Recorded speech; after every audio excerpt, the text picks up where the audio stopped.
Chevron 1 encoded. Chevron 2 encoded. Chevron 3 encoded. Chevron 4 encoded. Chevron 5 encoded. Chevron 6 encoded. Chevron 7 locked. Good luck out there.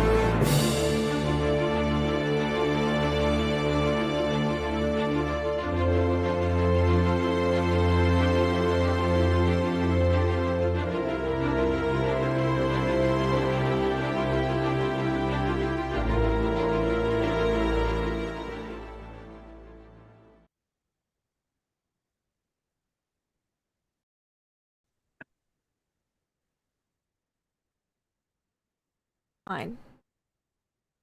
Hello and welcome everyone to this week's episode of Stargate Flames of Hope. My OBS decided to reset audio inputs for some reason, but we're here and we're ready to play. It's very exciting. So we're going to go around, we're going to say who we are, who we're playing before I hand it over to our Gate Master. I'm Lindy, Laugh Love Lindy, and I'm playing Ixora Estrellis, the Arturan scientist of the group, and who has a new friend who may be an artificial intelligence. We also have with us this evening Deception Check. How are you? Oh, hi. I'm doing great. I'm playing Fiddler. He's a Tolan engineer, likes explosions, long walks in silence, and is, sighting down people with his scope on his long rifle as he, shoots them from a mile away. Fair. Someone who I saw on this intro from a mile away, D20 Coup de Grace. How are you? That's me! Yes, I'm playing Gorik. He is a scout and an expert in Xeno environments, and yes, he's ready to do some diplomacy, I'm sure, yes. Someone who is all diplomacy all the time is Shiny Pilot. How are you? Yep, all diplomacy. That's me and Jake Miller. He is the human of the group, Tari, and he is helping to lead these teams on their first runs out through the gate as a team.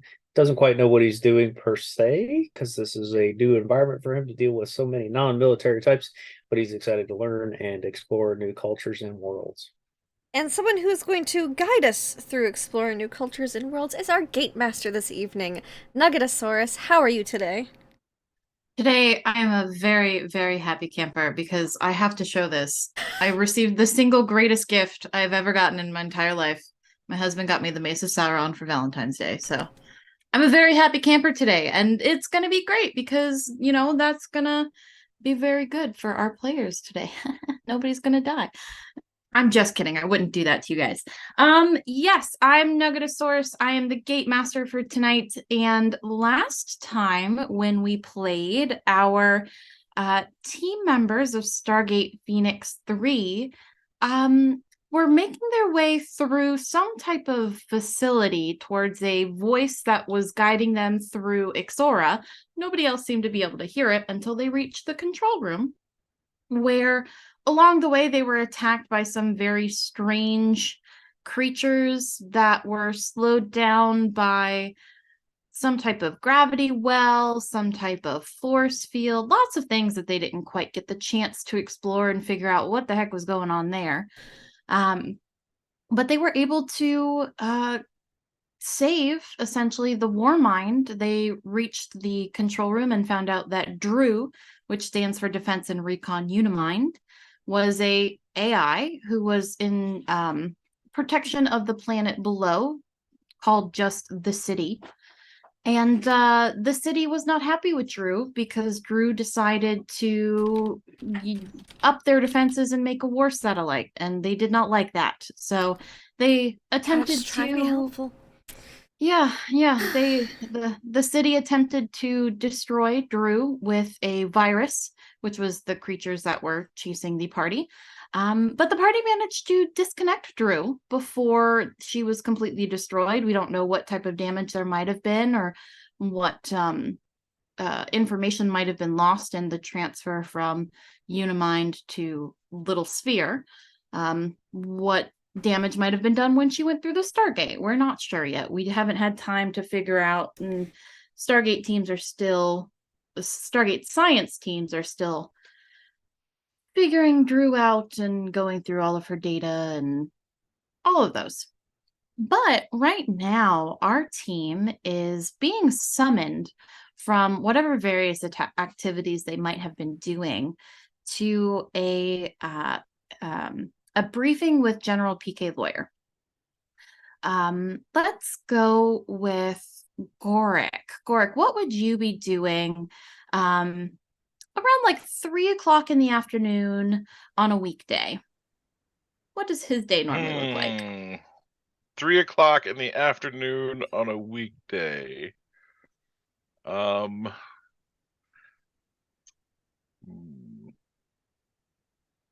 Still testing out strange foods. Okay, yes. Absolutely. Yeah, you the cafeteria is very familiar with you at this point. I'll say it's been about 3 to 4 weeks since you guys came back from your mission with Drew. It's been a bit of time.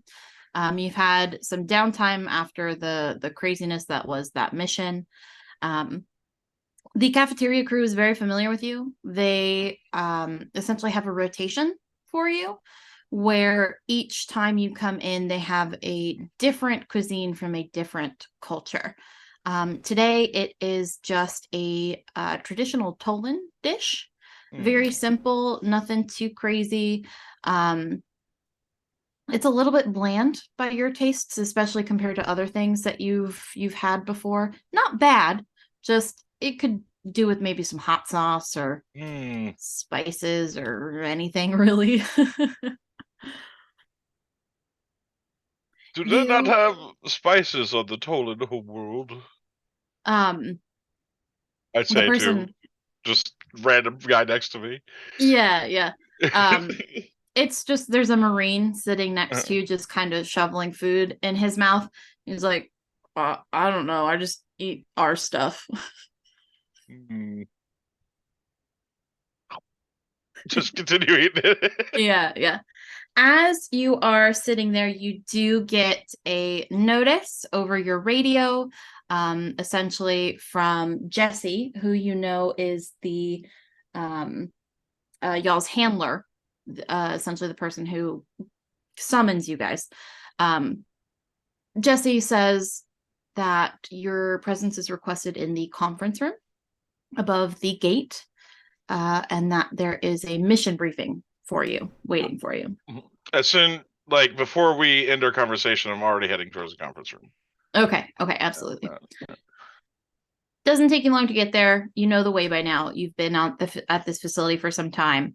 When you arrive, you are the first person there. You see there are 6 little like classified folders on the table Friday, go lay down. 6 classified folders that are in front of chairs waiting essentially for you. You have your pick of the room. At this point, do we have like assigned chairs to us? No, like, you know this is the chair we always choose. Do we have that yet? I mean, if there is a chair that Gorik would always choose, absolutely. I think you've been here long enough that you would have that if that's something Gorik would do. Yes, Gorik sits in the rightmost chair. Rightmost chair. Okay, yes, absolutely. Yes. Alrighty. So as Gorik takes the rightmost chair, Fiddler, you are doing what on a random day of the week at 3 p.m.? What I've been doing ever since we returned from the Unimind satellite with Drew, I have been designing and testing a fully autonomous robotic body for Drew to be installed in, so that they can get out of the, so they can actually move around and Okay, absolutely. Just building and testing simple stuff, just nothing crazy. Nothing crazy. But, yeah. And as a Tolan, you would have the ability to do that. More advanced technologies than the Tauri. T1000. Yep, Pretty much. basically. Um, go ahead and make me either a science or engineering check with advantage. I think that'll be an engineering check. I mean, because that sounds like engineering. 19. With advantage. 19. Not bad. 19, Better than that very one. nice. Yeah, no, that's great. So you have been back from your mission with Drew for 3 to 4 weeks now, about a month. You have a pretty functional exoskeleton right now. Nothing's been super refined, but you imagine that if Drew were to plug into this, they would be able to control it. You've got the basic programming down. But you do know that Drew has not been released from like their quarantine. So they're still undergoing testing and things like that. It's just a present for Drew when they're done. Exactly. I'm sure they will appreciate it. I hope so. As you're finishing up for whatever you're working on, let's say you're working on like the hand module, something was glitching in it a little bit and you're just kind of tweaking that. You get a message over the radio from Jesse stating that your presence is requested in the conference room above the gate, that there is a mission briefing for you. Shit. All right. He throws his tools around, no one touch this. I'm not done with it. All right. There's a couple scientists or Friday, go lay down. Sorry, dogs all over it. Now Friday's been staring at the thing the whole time. They want my plans for the hands. We'll keep Friday away from it, okay? Friday won't go anywhere near it. We know better than to touch your stuff by now. If you want to keep your hands, stay off my hands. I don't want anything to blow up like last time. I think that was an accident. It's a feature. I don't know, but I'm kind of terrified, so I'm gonna assume not. Value added addition. Okay. Yep. We're just gonna work on. Yeah. Okay. Bye. Bye. They look relieved that you are leaving. We have a love-hate relationship in that particular lab. Yeah. You hate them. They fear you. No, I love them. I just don't want. They can't touch my stuff. I'm constantly looking over my shoulder, making sure they're not looking at my plans. So right. You arrive very quickly at the conference room, and as you arrive, you do see Gork there in the rightmost chair. That is his spot. You know that is where he always sits. I assume we all sit on one side because the camera's on the other side. Right, of course. Of course. I sit right next to Gork and slide my chair uncomfortably close to him and sit there, Gork doesn't notice or isn't uncomfortable by it. One of those two. Just trying to get a rise out of somehow. Just slides in. Hi, Gork. Hello, Fiddler. What have you been up to? Trying cuisine from your world. Oh, what'd you have? It's the equivalent of chicken and rice. It was like some strange Ovian and avian. Grain. That's the one. And a grain. Yes. Parkaw. Oh yeah, oh god, they don't do it justice at the cafeteria. I'm sorry. It's real bland, right? They can't replicate. Yes. Look, since my planet was destroyed and the people wiped out, you can't get the right spices anymore. And it human does seem spices very lacking of spice. Yes. Devoid of spice and taste. Yes. Yeah, I would agree. Look, if I can get some from the next Tolan visit, the main the ambassadors that come by from time to time. If I can get them to get me some, I'll fix you up some parka and we'll have it together. You can see what it's really supposed to be like. Your ambassadors trade spice? No, they bring some because they're rich assholes and they want to keep all the good stuff to themselves. All right. Fair? I would like to try this dish properly spiced. Excellent. So as you guys are making plans to have a dinner date, essentially, Jake, what would Jake be doing over the afternoon, 3 p.m. on a weekday? Feel like he'd be doing this time of day paperwork. Okay. More Yeah, paperwork. absolutely. You know, Yeah, there's a lot of it. There's there's post-mission reports, there's reading Mhm. reports and information, I'm sure, for new planets, other potential upcoming missions, diplomatic issues going on. He's doing his homework, sipping coffee. Absolutely. Yeah. Yeah. So you are in you'd be in the administrative offices. Essentially, there are several like open desks there that you can use for the day. They're not assigned to anybody. They're just you take an empty one when you come in. There is a full coffee bar in this area. They've got like a little kitchenette at the back where they've got a coffee pot, an espresso machine. They've got some like a Tolan equivalent of a coffee machine that makes they have Fancy Tolan coffee. Jake's gonna try that. it's a very similar to a coffee bean, but it's not as like acrid. I could get into that. It's more smooth than the traditional Tari coffee bean. Jake's gonna get a cup of that, sip it immediately, and go.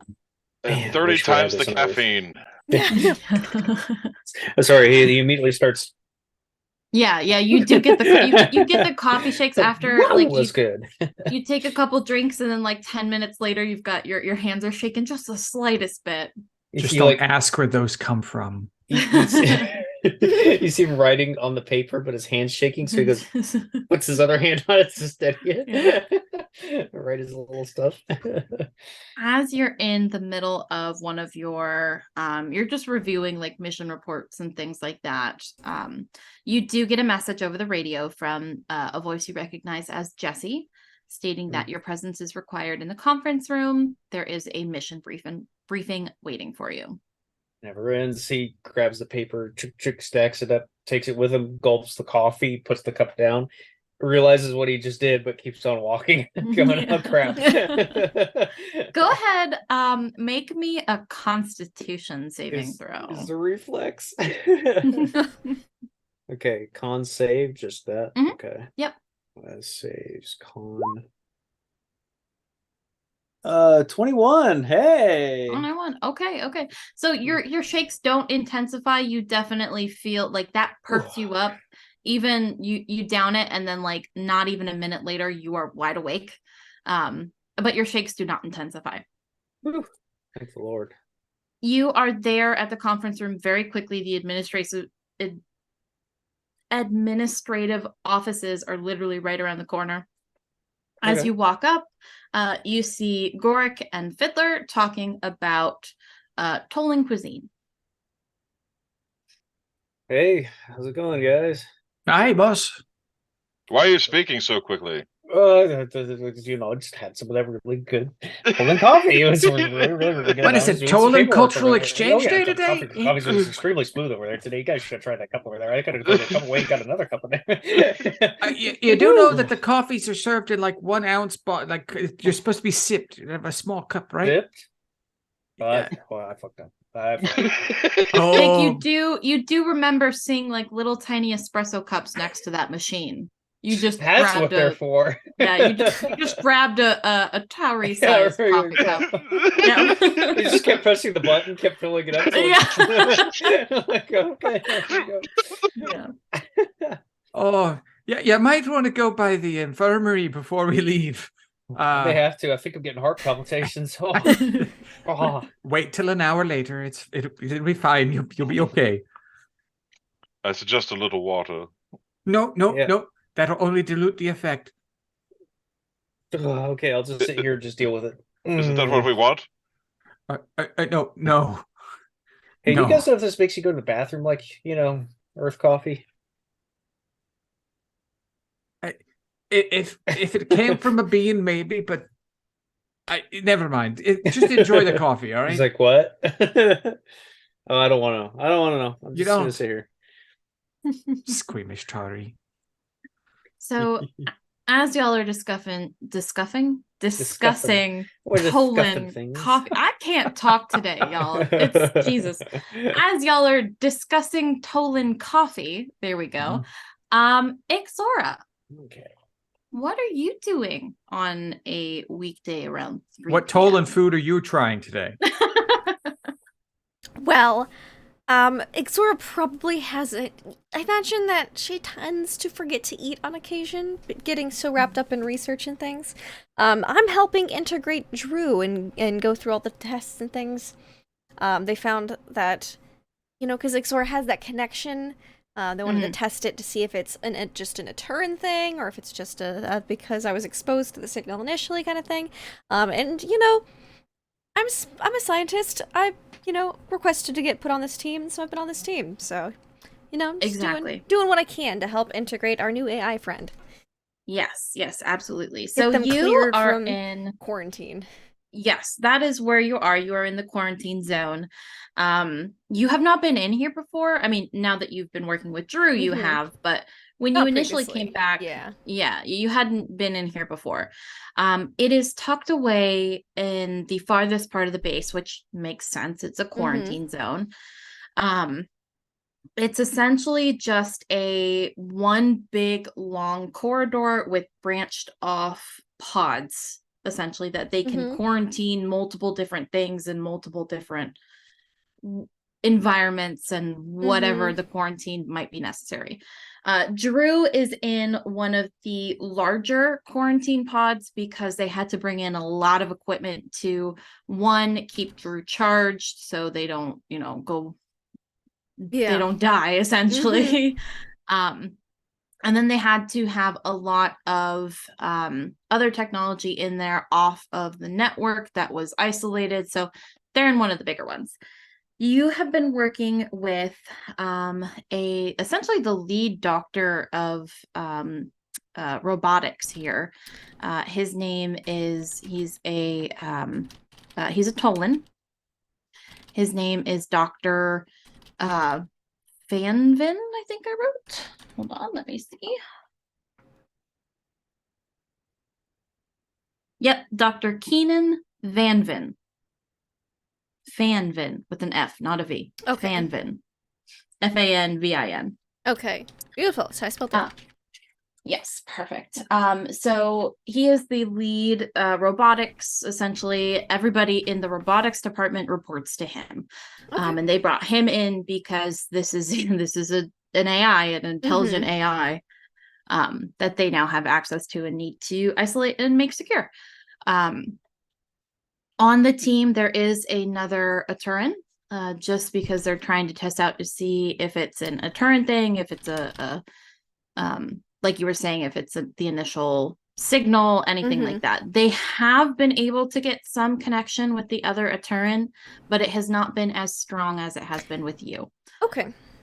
They've come to the conclusion that initial burst, that initial connection made it very strong with you, but Drew is able to connect with other more open-minded individuals. Interesting. These are so many notes on this. Notebooks of notes. Yeah. From just Ixora. You have like 4 notebooks now of just, your own observations. And then you have a whole separate notebooks of things that the doctors have deduced and things like that. Constantly taking notes. Yeah. You, so you haven't really been able to talk to Drew the same way you were when you were in the facility.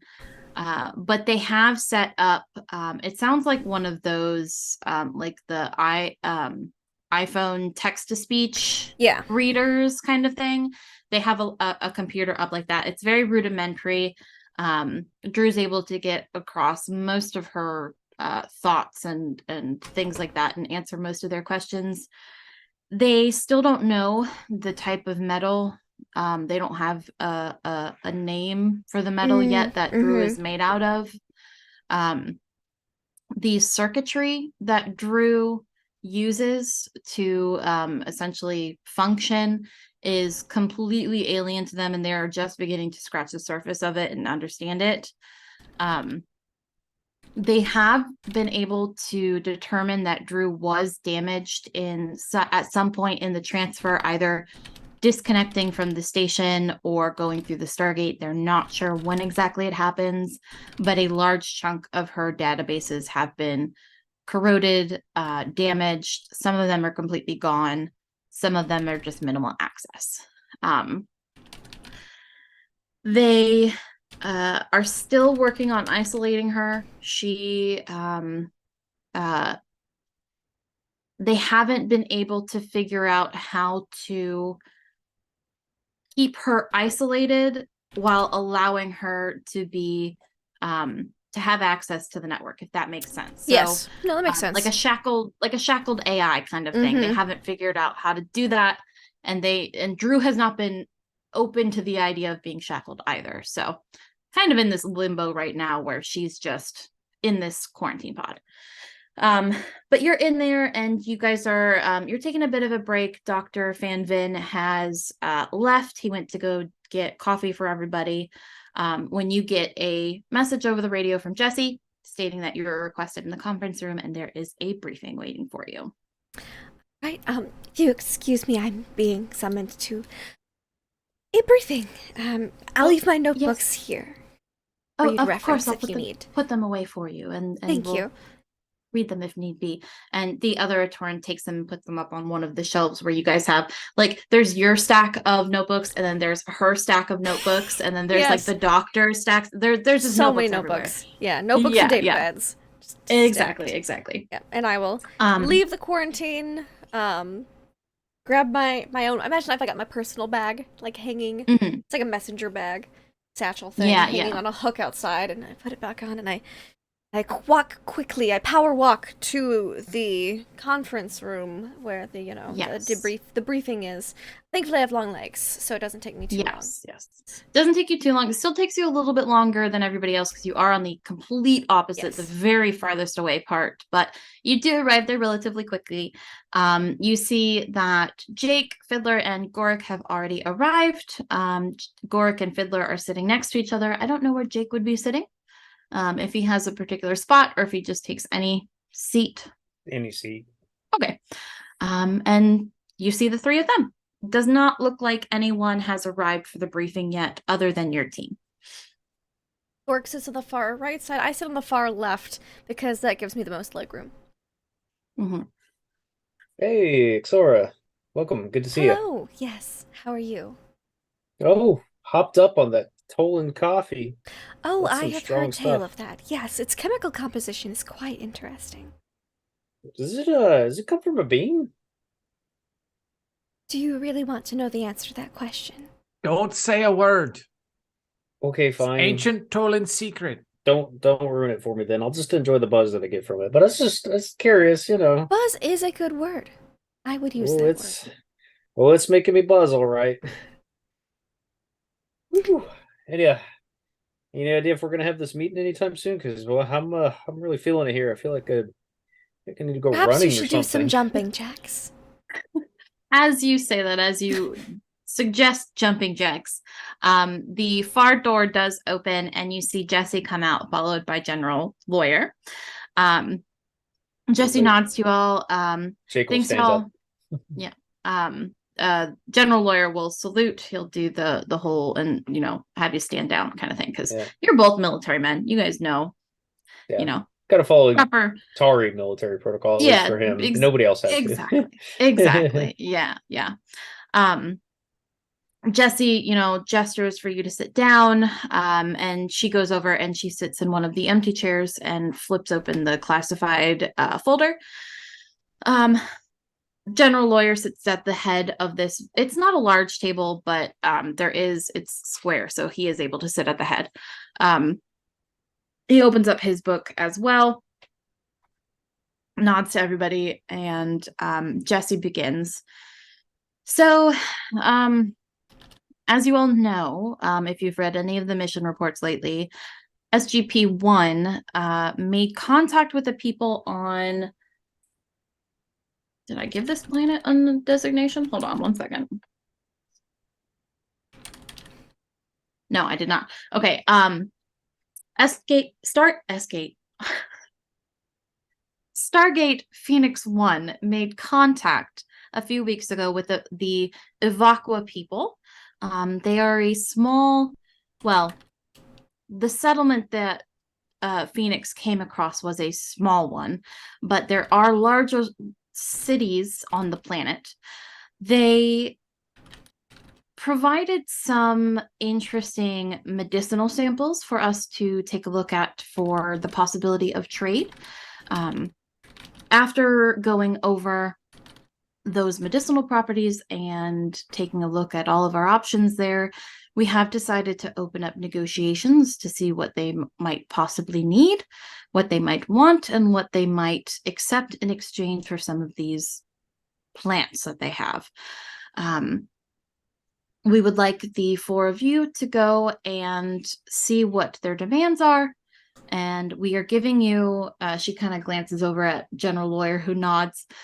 We are giving you limited reign on accepting those demands within reason.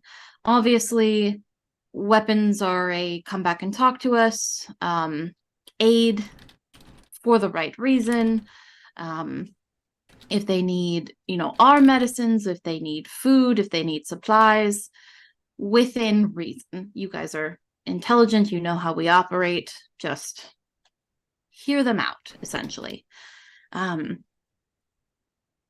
She, turns to General Lawyer, and he flips to one of the pages in the folder, and you guys can see it's like page 6 or something like that, where if you would like to, you can read along. We found that some of these plants and medicines that they have some highly applicable, they could be very useful. We have some that we suspect might cause, or rather, what's the word I'm looking for? Alleviate. Might alleviate. Yeah. Yes, thank you. Words are not my thing today, guys. Sorry. Happens. Yeah, that might alleviate some of the harsher symptoms of some cancers. We have some of these plants. He goes through and stops at a couple of them. We have some that have some promising applications for dementia and Alzheimer's and things like that. Just very promising, these are very much so things that we want to look into and we would like to have access to, so we can look into them and see if there's anything we can do there. Like Jesse said, you guys have limited approval within reason. If anything is too crazy or out there, dial back, talk to us, and we'll go from there.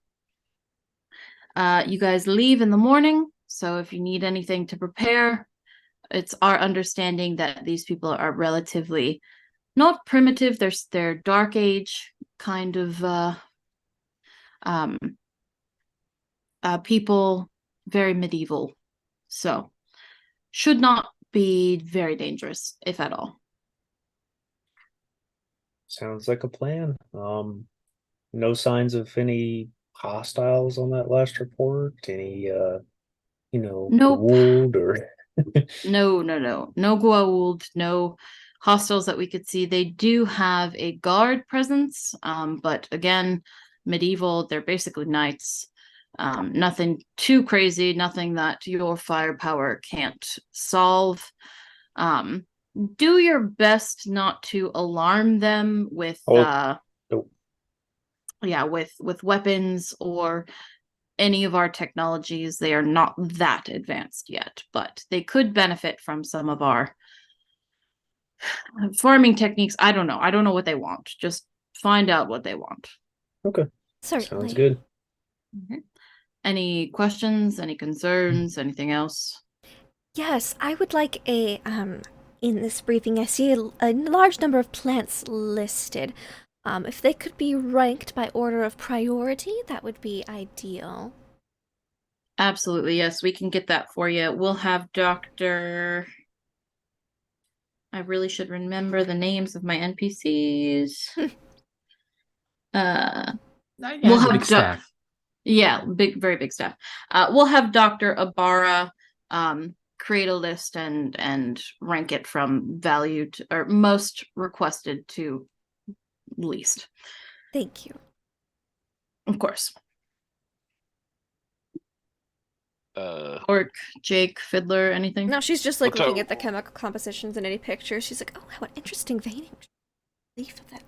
I'm good. I'm used to dealing with people with, with lower intelligence on a daily basis. So I'll be good there. what type of All right. environment are we dealing with here? Forested, nothing too crazy.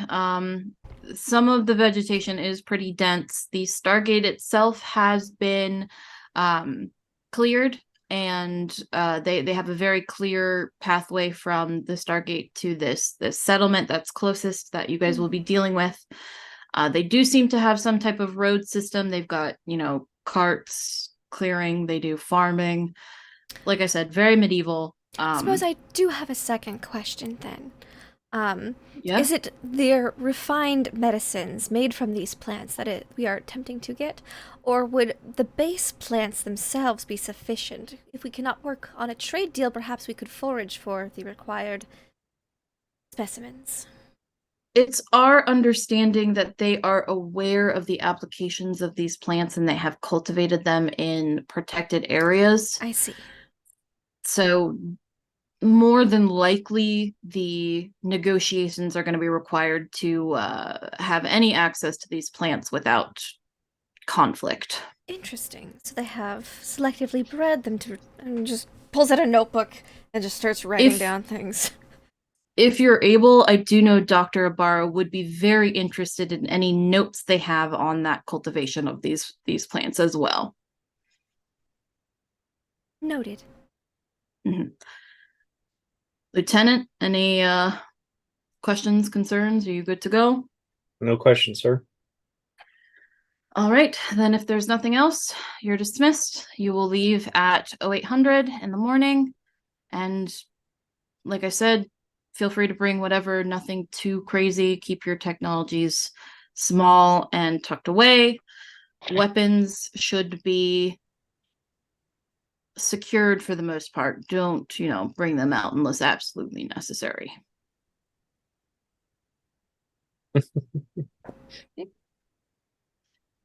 And with that, he stands up, gives you all a nod, takes his classified folder, and goes back into his office. Sweet.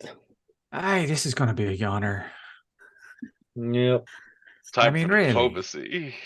I mean, okay, Ixora, you're going to have a nice time, but I do have quite a fair number of skill in plants. I'm really hoping for another creepy tunnel going down to something weird and hidden so that we can find some frickin' technology. As long as there's not some weird creatures down there trying to chase us for that technology. Yeah, that's fine. That's fine. I just give me, come on, plants. I don't care about plants. Look, the natural environment is full of wonder. Oh God, not again. Okay, fine. You're gonna have a field day. She is out of the two backstory things that we picked, one of them is preservationist. You gain advantage on intelligence and wisdom checks to identify the properties of plants. She's like, plants. Perfect. That's perfect for this. This is gonna be bad. It'll be fine. Great. I don't know what you guys are talking about. It'll be fine. Jake, I'm going to requisition a hammock because I think I'll be napping the whole time here. Well, if you want, Fiddler, you and Gorik can run security around the gate entrance, around the surrounding area, while Ixora and I take care of security. What are they going to do? Scare us away with their mighty metal swords? Oh, no. Just figured it'd maybe be more exciting than sitting in the middle of the town, but...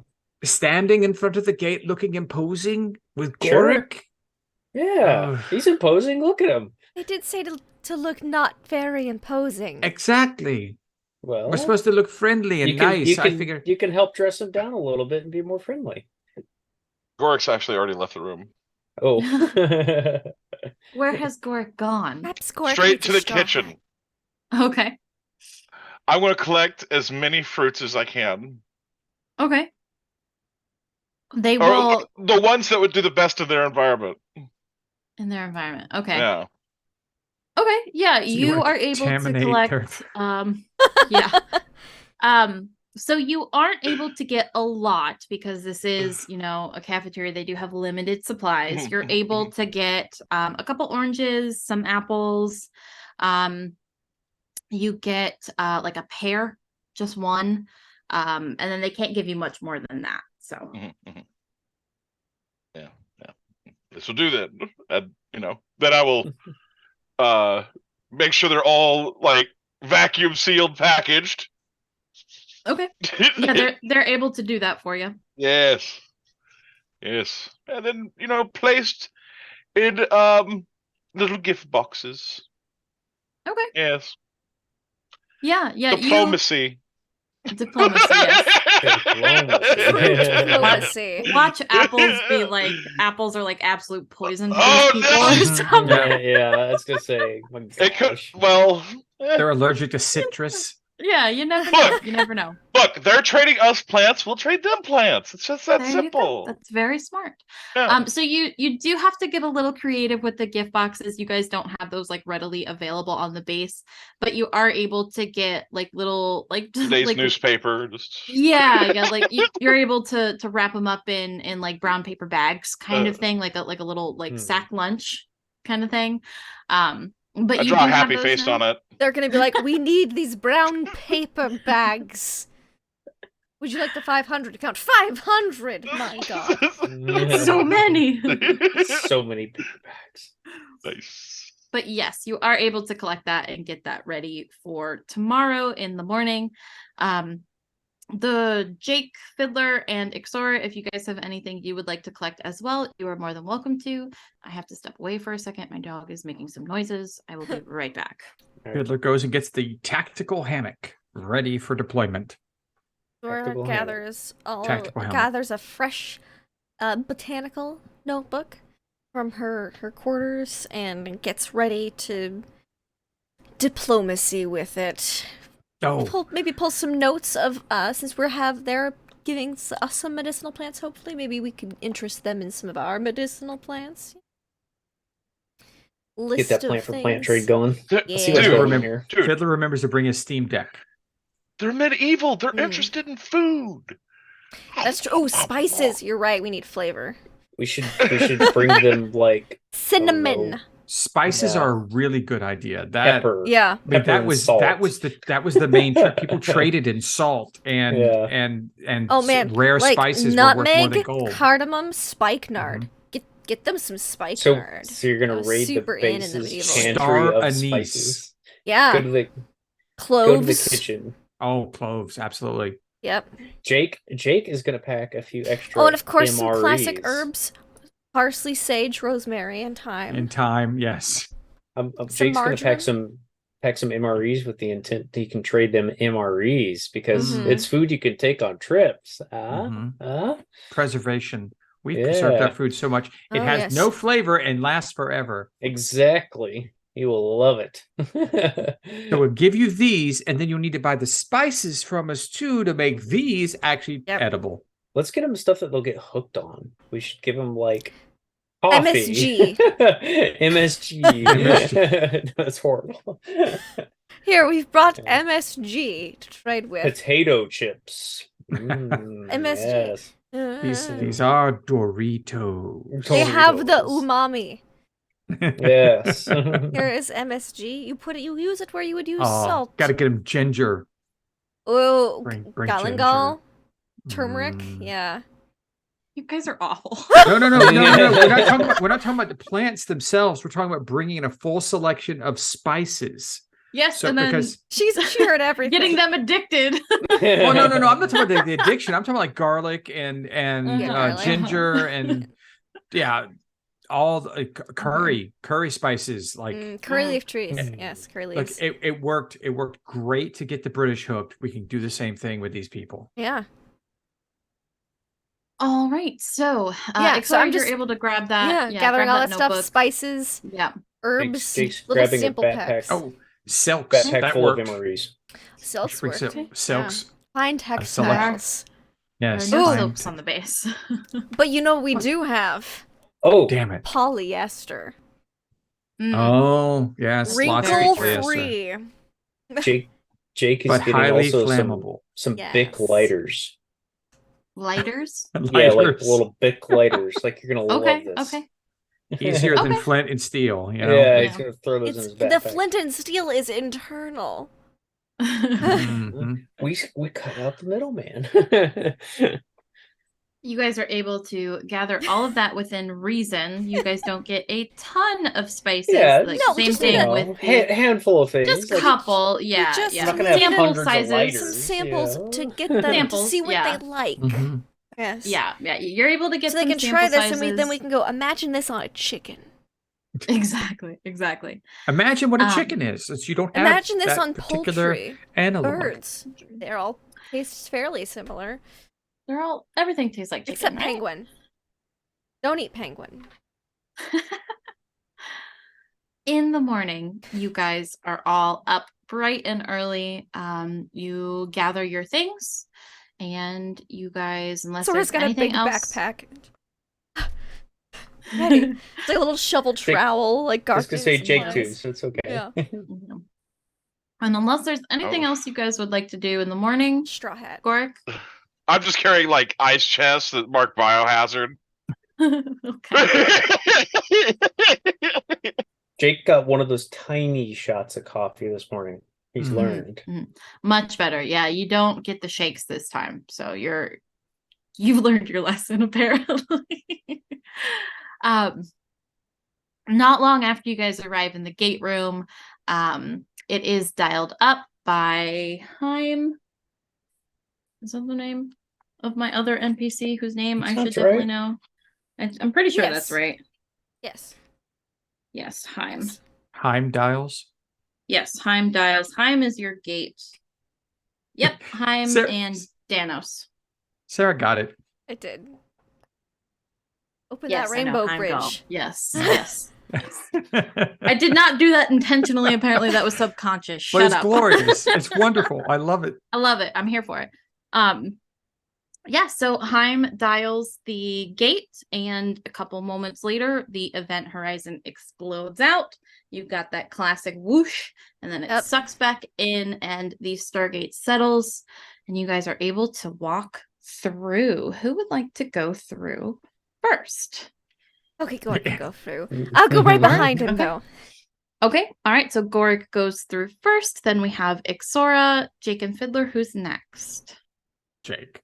Because Fiddler is Yep. just gonna Jake will go. he's gonna sigh that he's gonna be bored the entire time and just like slouch his way through last. I don't want to Okay. do this, dragging his feet. Yeah, yep, absolutely. So Fiddler comes through last. As you guys step out of the Stargate, it's immediately very hot. It seems to be the summer months on this planet. Slightly muggy. It's more a little bit more dry, not quite as like Florida summer kind of thing. Oh. You imagine it's really good for farming this weather. You see a group of like about 5 or 6 people down by the DHD. There 2 appear to be knights, and then the other 3 are finely dressed in very medieval-esque clothing. There is a man who is wearing like those slightly puffy pantaloons and a very embellished. As you're looking at it from a distance, it looks like it is very nice, high quality. But as you get closer, you can tell that this is it's very worn. It doesn't quite fit him right. It looks like maybe it's been handed down generations, might have been his father's kind of thing. The younger man to his left is dressed similarly, not quite as fine, but still relatively nice. And then the woman is wearing a very simple, like forest green, just Renaissance style dress. No embellishments, just very kind of peasant style, but well made.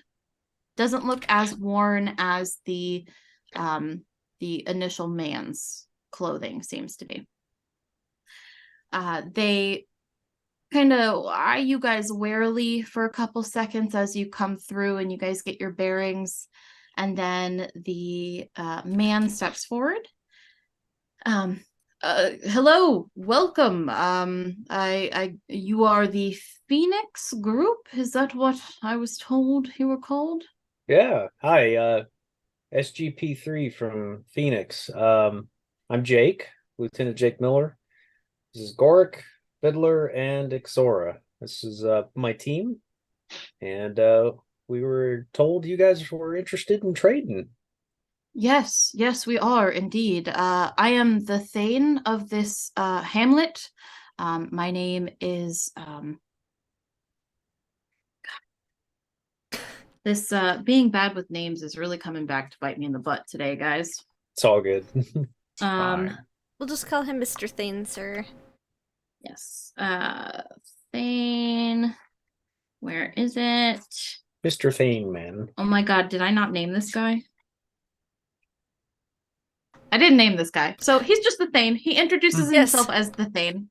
I am the Thane. The Thane. He's like, I am the Thane of this hamlet here. This is my not concierge. Valet. My valet. Yeah. Butler, essentially. Mm-hmm. This is my valet, Jonas. And then this is our not witch doctor. Medicine woman? Shaman? Medicine Herbalist? woman, herbalist. Herbalist? Yeah, herbalist. And this is our herbalist, Maggie. These are our guards as well. Not that we need guards, it's just we weren't. Better safe than sorry. Better safe than sorry. Completely understand. Understand. Of course, We do the of same. course. Well, if you would like, we have a meal, a feast prepared for you as a welcome. You can view our settlement, get to know, take a look around, and then we can do some negotiations after we've eaten, as is our custom. That sounds Sounds delightful. wonderful. All right, then this way, please. The Thane will lead you back down the road. It is a relatively short walk, nothing too crazy. It takes you guys about 10-15 minutes to kind of come out of this forested area. You reach the edge of what seems to be very large and prosperous farming fields on either side of the road. You see essentially like stretching out from the left, it looks to be wheat, maybe. You're not sure if it's like Tauri wheat or if it's some type of, similar grain. And then on the right side, you see several different patches of what looks to be different types of vegetables. And then far off in the distance on the right, you see trees that are, it's very clear that they have been planted this way. They are in very straight uniform lines, which we all know nature does not do. So appears to be some type of orchard out that way. Now, does this Thane and his retinue seem excited, nervous, scared? Is he fast talking? Is he just doing his thing? I guess is there anything that we're picking up on that might be a little off with these people, or do they just kind of seem like you'd normally expect? Yeah. Go ahead and roll me an insight check. Okay, insight check. Insight. 21 with a natural 20. 21. Absolutely, yeah. No, they're very calm. They're very collected. The herbalist does seem to be. She does have a little bit of a pep in her step. She does seem to be excited to talk about, Ixora does trades too. and medicines. Yeah. The guards are a little stiff. They're a little uncomfortable, but you imagine, you get the feeling it's more so from like disuse, like they're not used to being in this role, if that makes sense. Like they haven't had to be a guard for a while. They're kind of shifting in their armor a little uncomfortable. Okay. The Thane and his valet are very comfortable. They're just talking very casually with you guys, pointing out these are our wheat fields. We harvest. We're coming up on a harvest here soon. Yada yada yada. And then he points to all the different. He's like, those are our. Those are some like root vegetables there. Those are some lettuces, and we've got orchards down that way of all these different fruits and stuff. And he gives you bunches of different like names for all of these Writing them all vegetables. down. All of them. Yeah, yeah. You do Furiously recognize a couple scribbling. of them. Mm-hmm. A couple of them that he mentions are like very low on the list that Dr. Ibarra gave you. Mm-hmm. Very low. Pretty much like non-existent. They're Like the if very, they can very throw these end. in, that's fine. Yeah, if they're able, but if not, it's not a big deal. Focus on these 5 or like 3 or whatever. Yeah. Exactly. Yeah, there's about 6 at the top of the list that are Okay. the main ones. Everything else is just happy additions. So yeah, Jake, you don't really get nothing bad about vibes. this. Yeah, no bad. This is probably the least bad vibes you guys have ever gotten on a mission. Sweet. Finally a cakewalk. Wow. An easy Yeah. one. Oh. Yeah. Wait a minute, all go wrong. Well, that's what I'm actually waiting for. But Jake's like, all right, cool. Oh yeah, I feel like Yeah. that's a great time to ask, what's the tension die for this episode? Yes. The tension die for Mhm. this episode is a D4. It is Oh. a D4. So Well then, For okay. now. For you guys definitely now. won't die this episode. Alright. I want to Well. know. You say that. Don't put any money on it. We're talented people.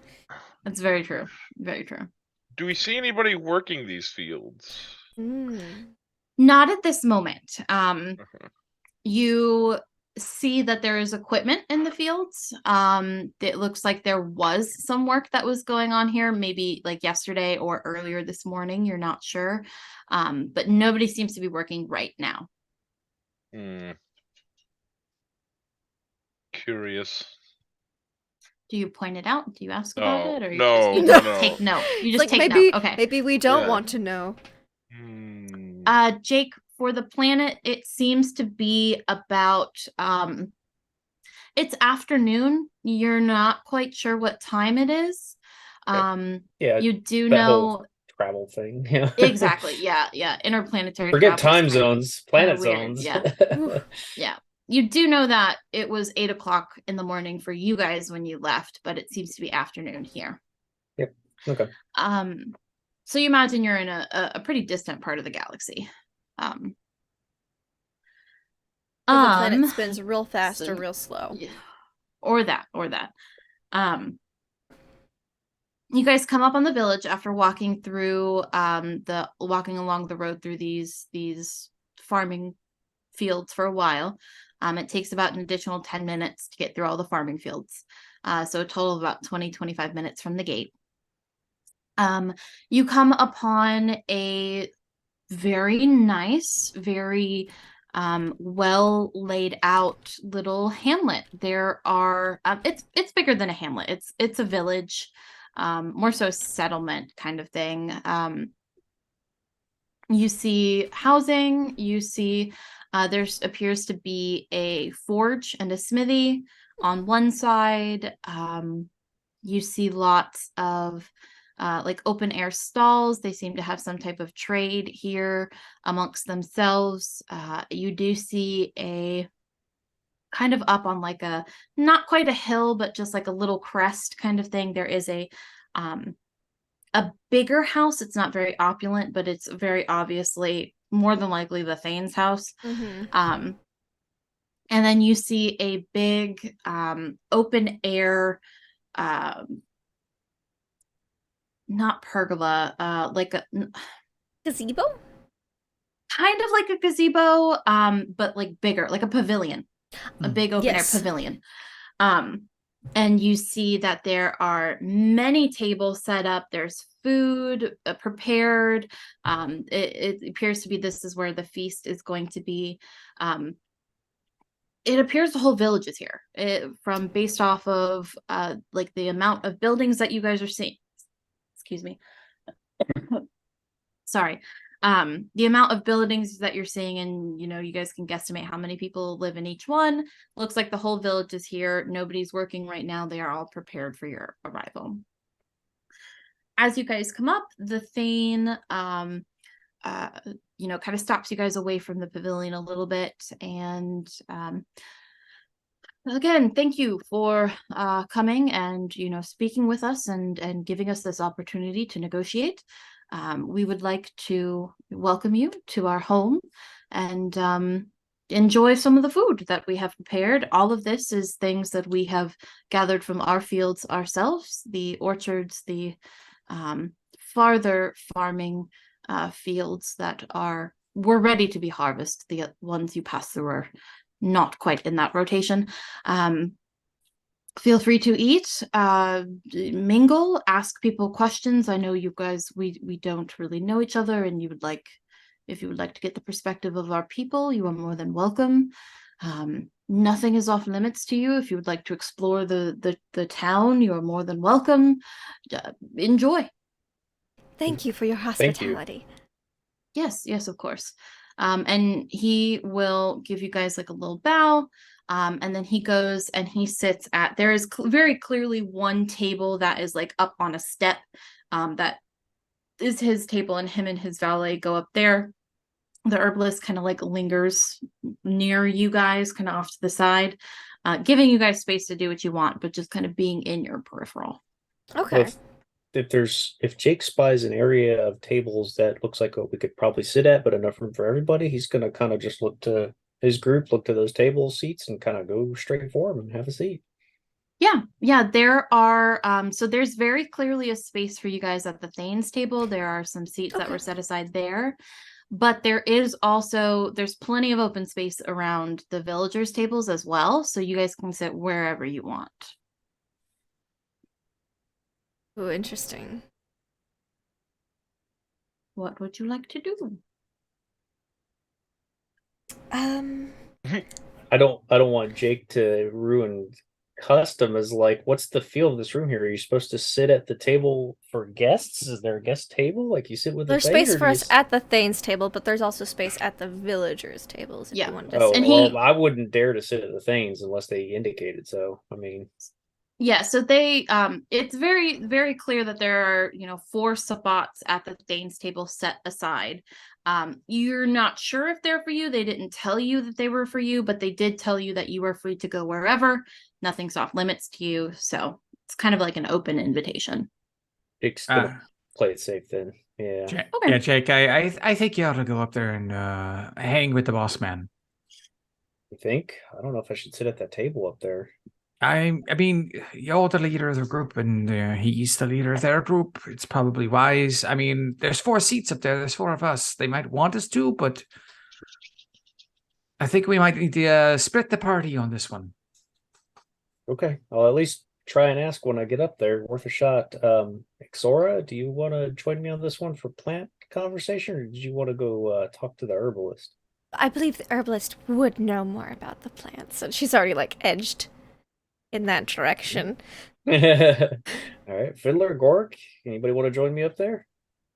Gork You guys- has already gone over to the food tables and started Loading up making just making a little bit of everything. He's gonna try That's the plan. everything. Exora's plan is also to try a little bit of everything to see what their culinary tastes are, to see what we might be able to interest in them if they're lacking any. Or if they have a certain Absolutely. palate. MSG. Mhm. Mhm. And Gork is going with the third option. He's just gonna go roam. Okay, Mhm. perfect. Nice. Fiddler is going to find a table far away from as many people as possible and sit there by himself. Okay, Jake. absolutely. Jake will move to the Thane's table, but before he sits, he'll ask if it's okay. Okay, perfect. Okay. So let's start with Gorik. Gorik, you head over. You see that the villagers have already started eating. It looks like there was no like ceremony of opening or anything like that. They all just kind of saw that you guys have arrived, went great, and started, passing out food. It's very loud. It's not rambunctious, but it is loud. It is jolly. They welcome you in. They offer you plates. They're like, oh, you should try this, or here, put some of this on your plate. They are giving you all of the recommendations. They're saying, oh no, this is better than this. And a couple of them get into arguments. We're like, no, he shouldn't eat that. He should eat this. It's fine. I'll try it both ways. They love that. They're like, okay, oh yeah, here. So they give you like additional plates, and somehow you end up at like a table with like 6 or 7 different plates around you with all different types of foods and And I things imagine like that. 4 grandmas. Oh, absolutely. Because yeah, they're always the ones going, eat. Yes. Yeah, you end up at a table. You are able to wander around for a bit, and go ahead and make me. You can do a perception or investigation, whichever you prefer. Perception. Yes. Okay. 9. Unless, I think. Do I have advantage? No. I just get a plus for perception. Okay. So 9. Okay. You're not able to pick out anything specific, but you do get the general feeling of this area that people are pretty happy here. They, you can tell from their clothing that they are not wealthy by any means, but they all seem to be very, clean. They all are, you don't really see any sick people. You do see a couple people, like there's a table kind of like off to the side a little bit that is, you've got some elderly people there, and there seems to be like a sick like father, because he's got some kids with him kind of thing. They seem to be helping him eat and things like that. But it's few and far between. Everybody here seems healthy. Because if you don't see any sick people, then there is something wrong with that. Yeah. You definitely good. Yeah, So you good. definitely see Yes. some sick and elderly, but it's not a lot. Right. You are able to pick up some bits of conversation that are, some of them are chatting pretty excitedly about these newcomers and new trade and all that stuff. You hear some people arguing about like which field should be rotated for next season. Nothing crazy, nothing, you don't pick up on anything. Nothing stands out to you. I'm going to try to give them good farming advice. Okay. Based on what I know about this area and like the Okay. soil samples and such like that. Okay, so how closely would Gork have read his mission file? Oh, well, I assume anything to do with the environment he would have definitely had a Okay. keen eye on. Okay, yeah, and there was a lot of information about that in the mission briefing, because you guys are looking at plants for this. Go ahead and roll me let me pull up a character sheet and see what skill. There's not like a farming skill. So nature. let's do I thought nature or survival. Either. I'll go with either one. So nature or survival, whichever you prefer. 15? 15. Okay, not bad. You kind of you slow down and you stop with those it seems to be a pair of 2 middle-aged men who are arguing about one of the outer fields, or a set of outer fields, and one of them says, no, we should plant that field again. We had some really good crops, we didn't overplant, yada yada yada.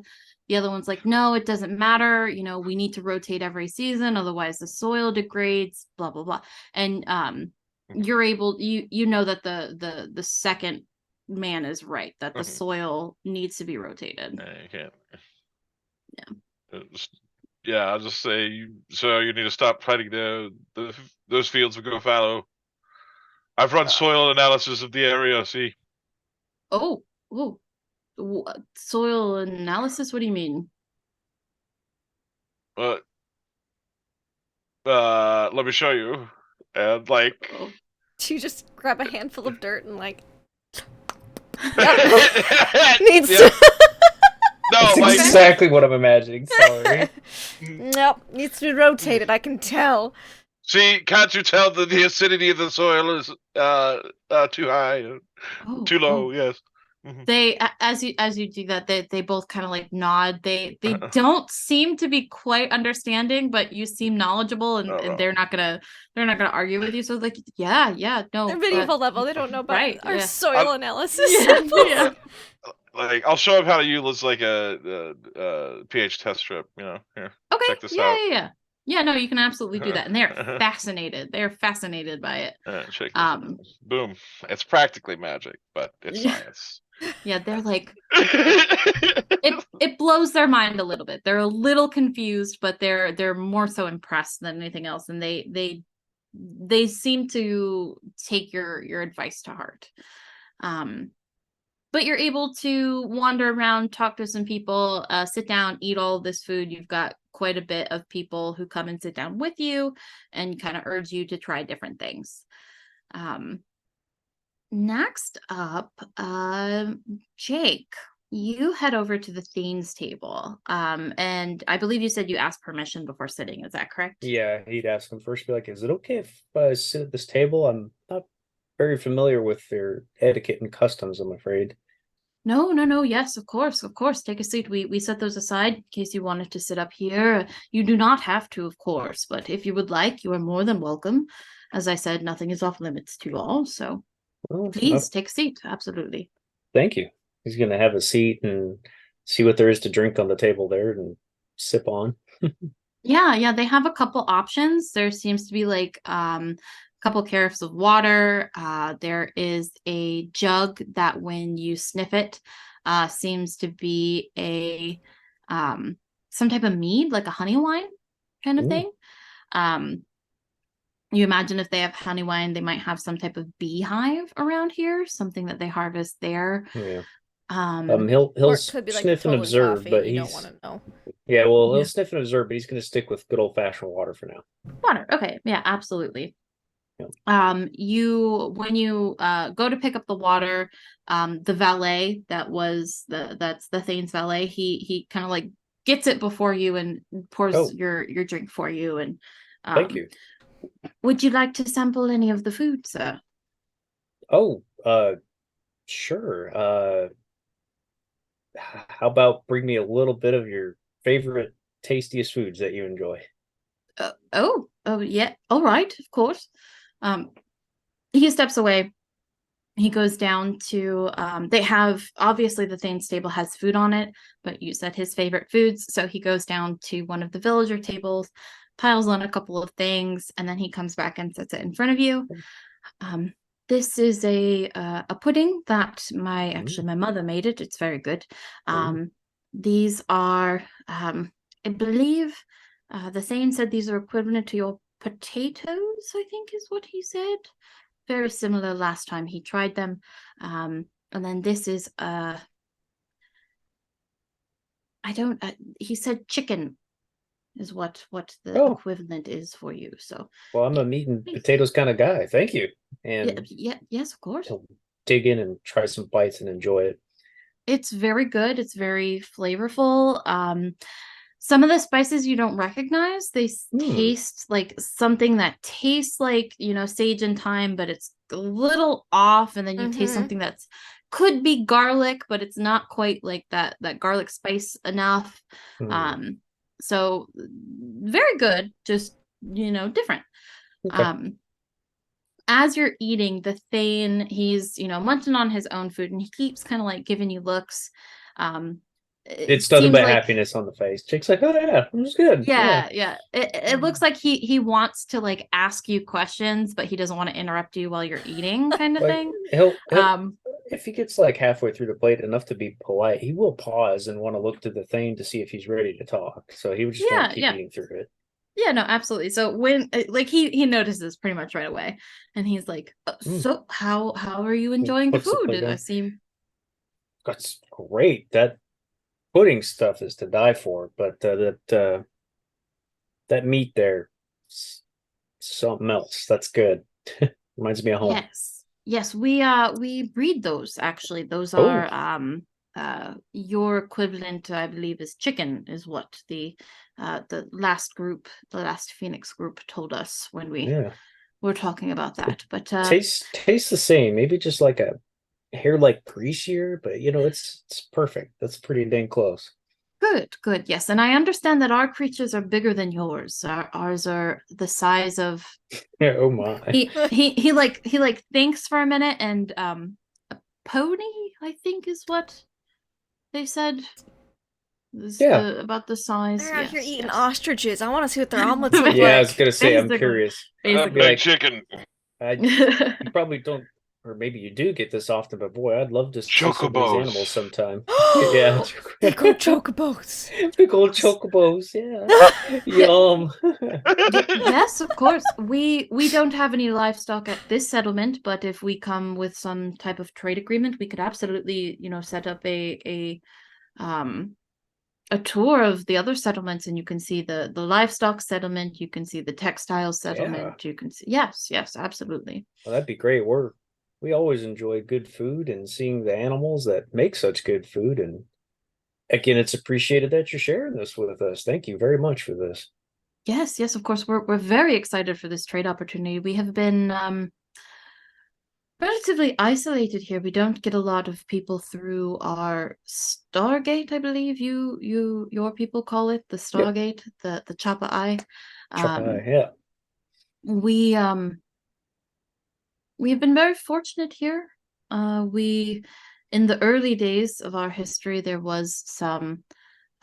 We had raids from the Stargate from several other nearby settlements that were just.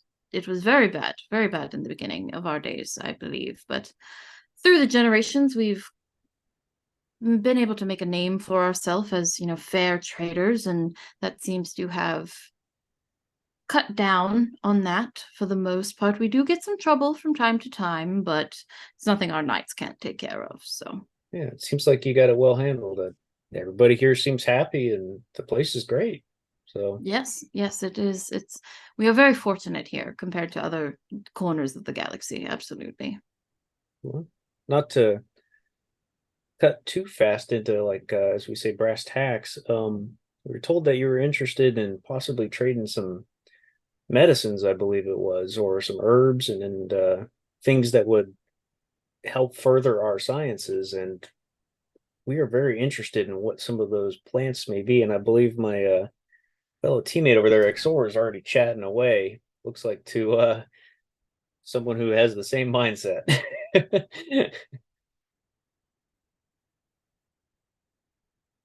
Sorry, would not unmute myself.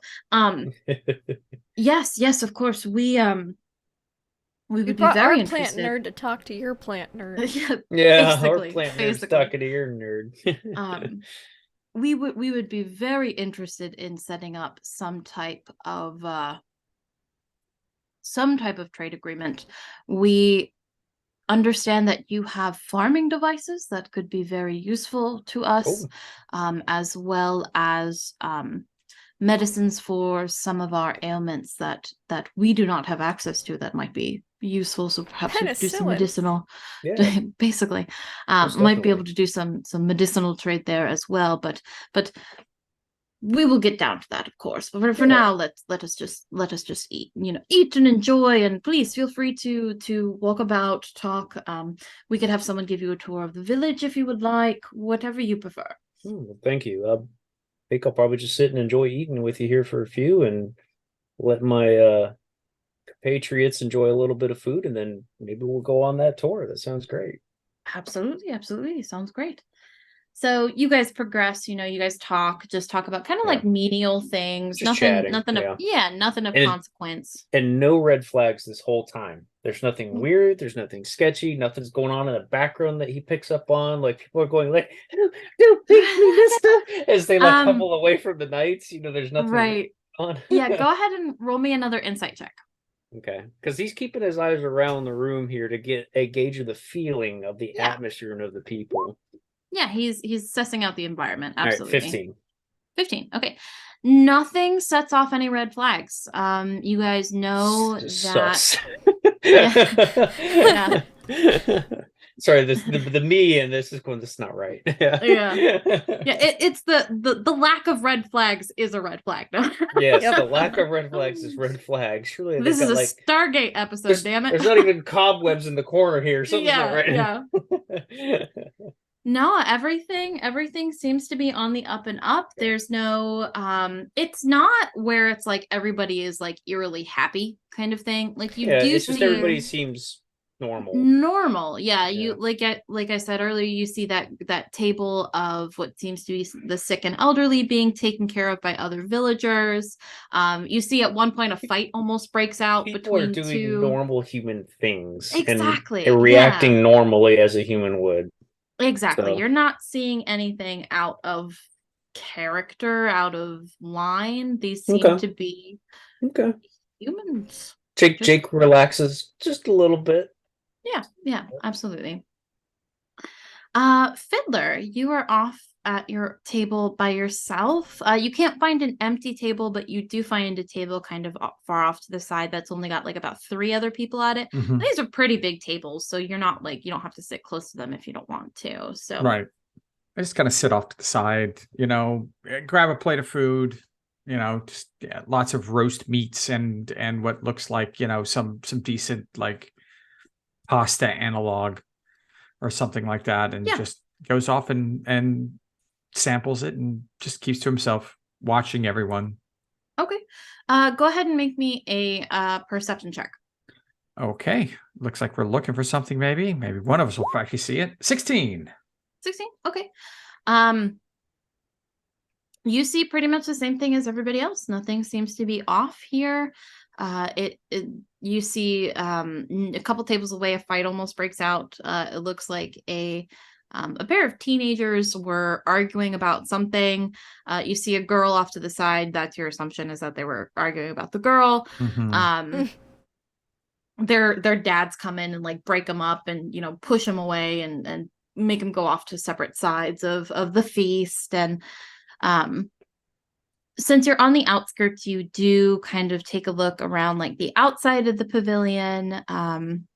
You see people, for the most part, it looks like the majority of the village is here. You do see a couple people like around the buildings, like people coming and going from houses and stuff. They all seem to be coming and going to and from the feast. So like you'll see a couple of people, a family, it looks like they were at the feast, they finished, they said their goodbyes, and then they go back home, kind of thing. So nothing seems to be sticking out, nothing's screaming red flag to you right now. Which is screaming a red flag to me right now. So while I'm eating, I just kind of like take out a book, Mhm. but I put inside the book my like signal scanner, general like my Phoenix Squad general, tricorder kind of thing, and I want to do like just see if I could pick up anything out of the ordinary in this area, Any like weird radio signals. radio or, yeah. signals, electromagnetic pulses, or fields, or anything that stands out. Yeah, EM fields. Yeah. Absolutely. Go ahead and roll me a science check. Science. What's wrong with you people? 21. 21. Very nice. Nothing. There's got to be something. You find there is a very, very, very weak signal of some type of electrical something in the direction of the Stargate. Okay. You're not quite sure what it is. It's too weak to kind of make out any details. Got him. And it's not a signal that I would normally associate with Stargate technology. Right.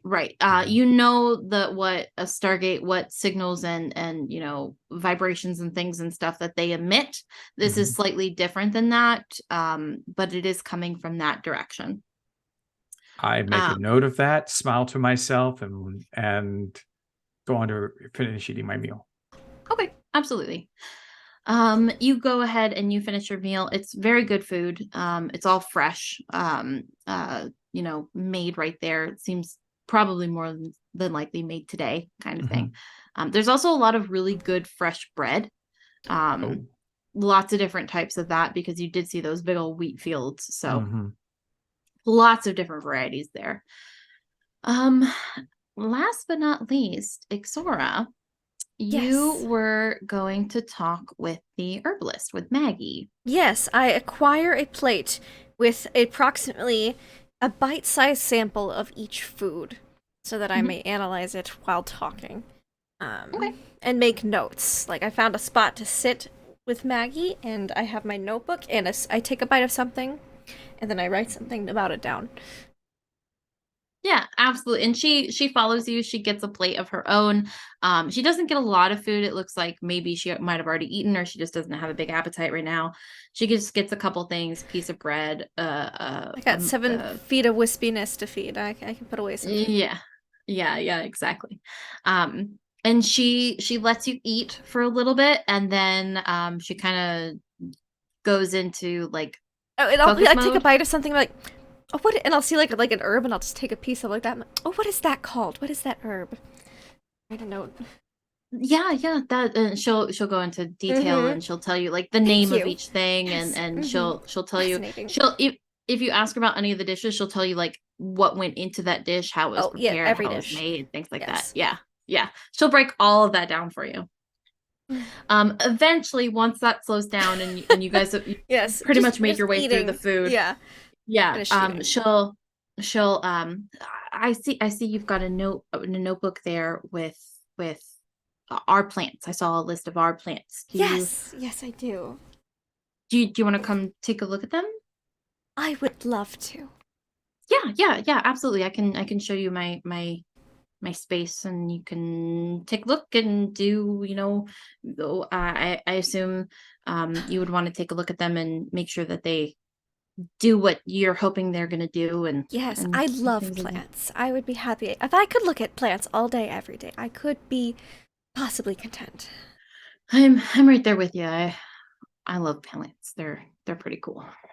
So resilient Okay. yet fragile at the same time. I would just Yeah. get it. Yes. Yeah, she will lead you to there is a decent sized building not far from the pavilion. Mhm. All of you, Jake, Fiddler, Gorick, you are able to see her as she goes, and you can see essentially the door faces the pavilion. So if, anything were to happen there, you guys do have that line of sight.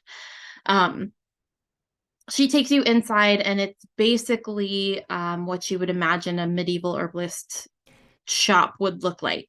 Mhm. Dried herbs hanging from the ceiling, growing plants on every single shelf, every single counter. There is a what looks to be like a shop counter at the front of the store. She lifts up like a hinged part of the counter. I don't know Mhm. what they call Yeah, it. like I know you're talking about that though. Yeah, the little like Yeah, hingy yeah. counterpart thingy. Yeah, she lifts it up and gestures you through, and then puts it back down, and takes you into the back where it's essentially a not quite a greenhouse, but very similar. It looks to be half like building, half greenhouse. There Okay. is glass up on in the Nice. very, very back. There's a glass area, and you see Mhm. there she's got some plants there under like different in sunlight and things like that. She can I see your list? I can point out the main ones that you want to look at. Certainly. I'll hand over the list. She's like, okay, yeah, that okay, yeah, these are all back here. Okay. She'll hand it back to you. And then she takes you back to that greenhouse part where there are lots of different plants, but up on a like an elevated shelf closest to the glass, that you would assume would get the most sunlight. Heat There's and about sunlight, yeah. yeah, there's about 10 plants on that shelf, and she pulls down the 6 of them, the ones that you were wanting to look at, and puts them down on the like there's a work table in the middle that she sets them Okay. all on. Very cool. This is the one that they said was for you. You call it cancer? Yes. Yes, that's this one that they said that might help with that. This one here is for the effects of the mind. Mm-hmm. I that was a weird word. I couldn't remember that one. And she'll go through and she'll point out each one and all of their effects and things like that. Please feel free to take a look, examine them. I'll get my notes in from my work station, and while you look at those, I will pull out those writings for you. Delightful. I'm gonna And look at all the she'll- little plant babies. Yeah, go ahead and roll me. You can roll me a science or a nature check. I will roll And you. she walks away. She walks back up to that counter where she opens up like a cabinet and starts pulling out like notebooks. I will roll you nature with advantage because it's plant stuff. Mhm. Woohoo! 19. Very nice, very nice. With a 19, you are able to essentially in your notebook, you're able to sketch out and break down these plants. You can pluck off a couple leaves, a couple flowers. There's enough there that plucking them off wouldn't damage the plant or anything. You're able to dissect it, pull it apart, get inner working sketches and things like that. Bring out any like portable equipment I have to just quickly double check or verify some things while she's off doing her thing. Yeah. Exactly. Yeah, you're able to pull that out. You can tell test that, tube. Yeah. You can tell the plants that are 3 of them seem to be, as you analyze them, seem to be very promising. These are ones that you guys are probably going to want to negotiate for. The other 3, they're not as promising. They might be what they say they are, but what you're looking at, it looks like it might not quite be as potent as you guys were hoping. Okay. The 3 that you are able to pull out, it's the cancer one, the memory, the dementia symptoms one, Yes. and then one for what did I have written down? I had a third one. Brittle bone for might be able to assist with I think it's not osteoporosis, but like the brittle bone disease where if they it's like if they break a bone, like they basically turn to stone. The Medusa disease. I don't know what it's called. Yeah. I know what you're talking about though. Yeah. I've watched enough weird medical stuff. Yeah, exactly. Those 3 seem to be the most promising, and they seem to be the ones that might possibly actually have some medicinal value there. Okay. Eventually, a couple minutes later, she is able to come back, and she hands you a notebook. And I need you to make me, as you're looking at this book, we'll go with investigation. Make me an investigation check. Sure thing. Is it about plants? Kind of. So you can have the advantage. Okay. Doesn't matter. It's the same thing. So 17 or a 17. Okay. Yeah. That's plenty. Gorik has pointed out a symbol to you that you all saw on your very first mission. Yes. Of that strange Gua'uld who was attempting to implant a symbiote into a Jaffa. Yes, very strange. You red flag. Red flag. Found it. You open up this notebook. Yeah, you open up this notebook and you're flipping through, and you flip past a page, you flip past a page, you flip past a page, you go back. In one of the in the seam right towards the spine, you see the faintest impression. So it's not even it's not even in ink. It was this symbol was pressed into the paper of that symbol. Now, does it look like it was intentionally pressed into all the pages, or did it look more like someone had like an amulet or something and they put it in the book and the book sat closed for a while? It looks like it might have been like it's not quite amulet size. It's more so you're imagining it's more so like a ring. Yeah. Interesting. Yeah. Okay.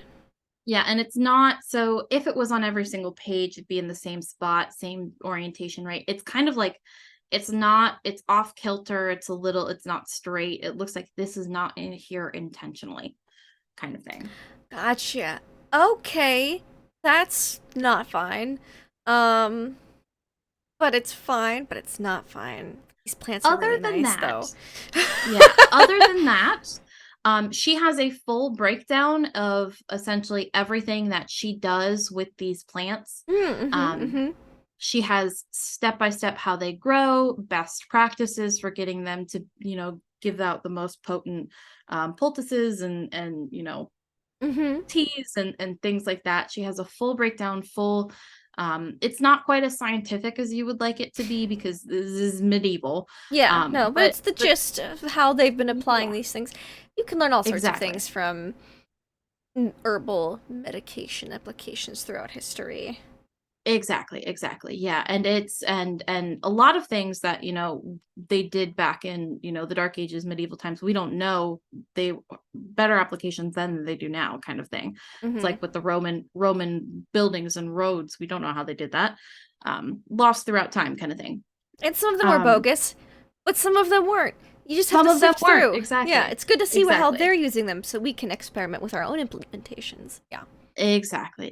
Yeah. And based on what you're seeing on her notes, everything seems to be on the up and up. Everything is logical. Everything's Except that symbol imprint.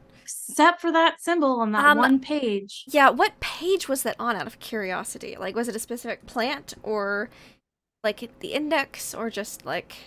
It was, so it's towards the end of the book, maybe in the last couple 10, 15 pages. It was just on a random page where it looks like she had scrawled some notes, or might not have actually. With the 17, you would notice that the handwriting in this book changes. Okay, yes. So it looks like several different people have written in this book. Okay. That will prompt a question then.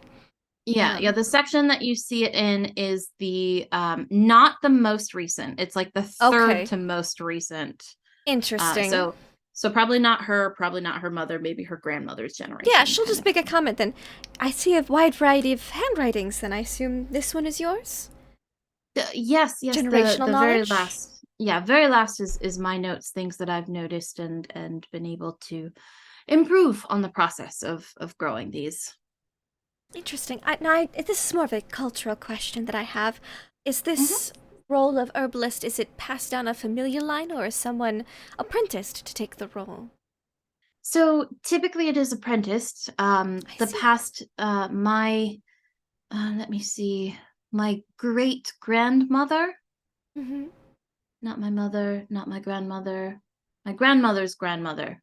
She was she apprenticed under someone who wasn't in our family. I don't remember their name.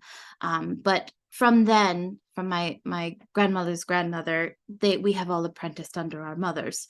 But I have actually recently started an apprenticeship with one of the villagers. His name is Kars.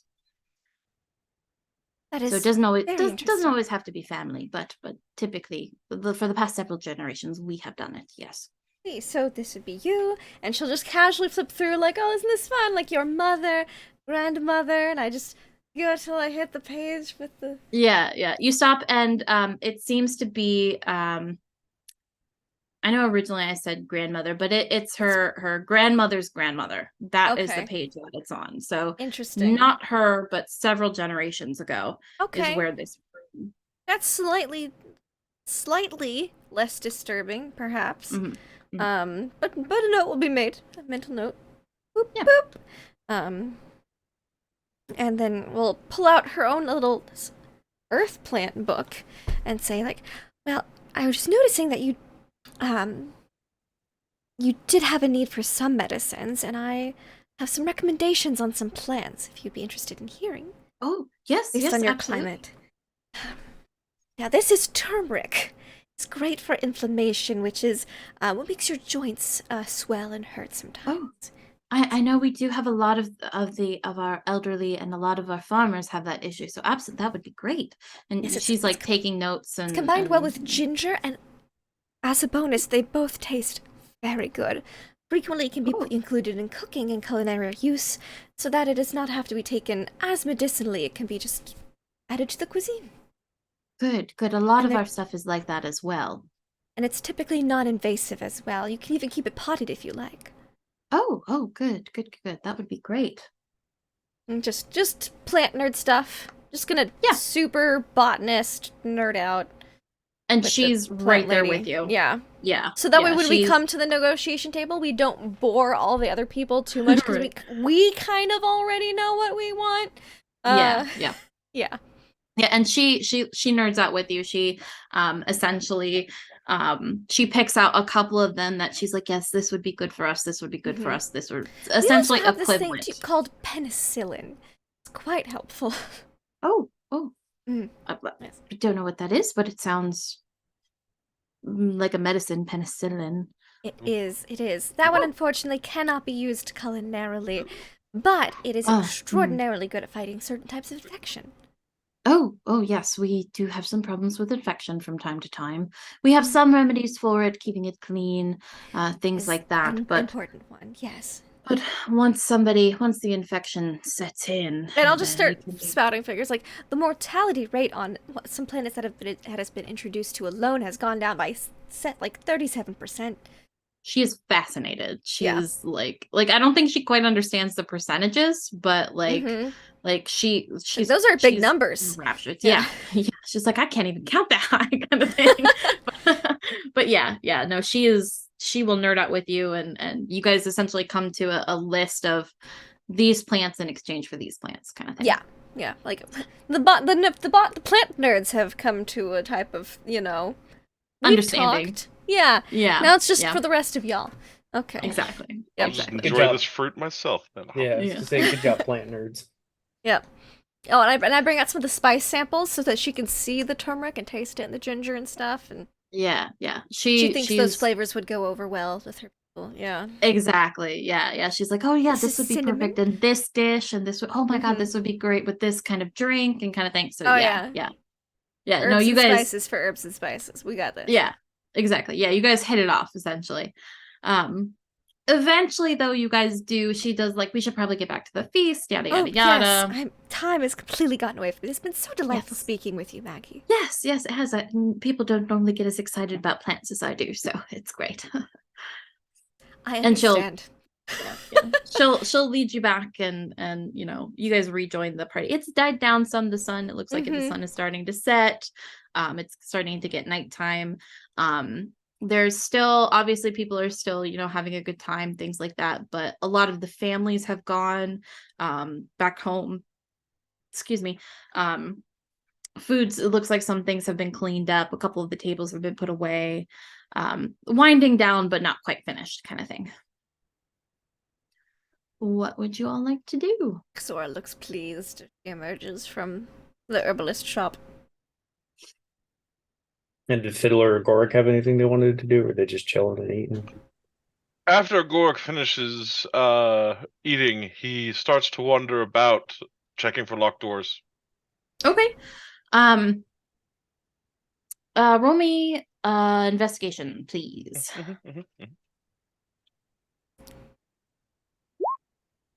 17. 17? Double You don't find 17s any. again. Hmm.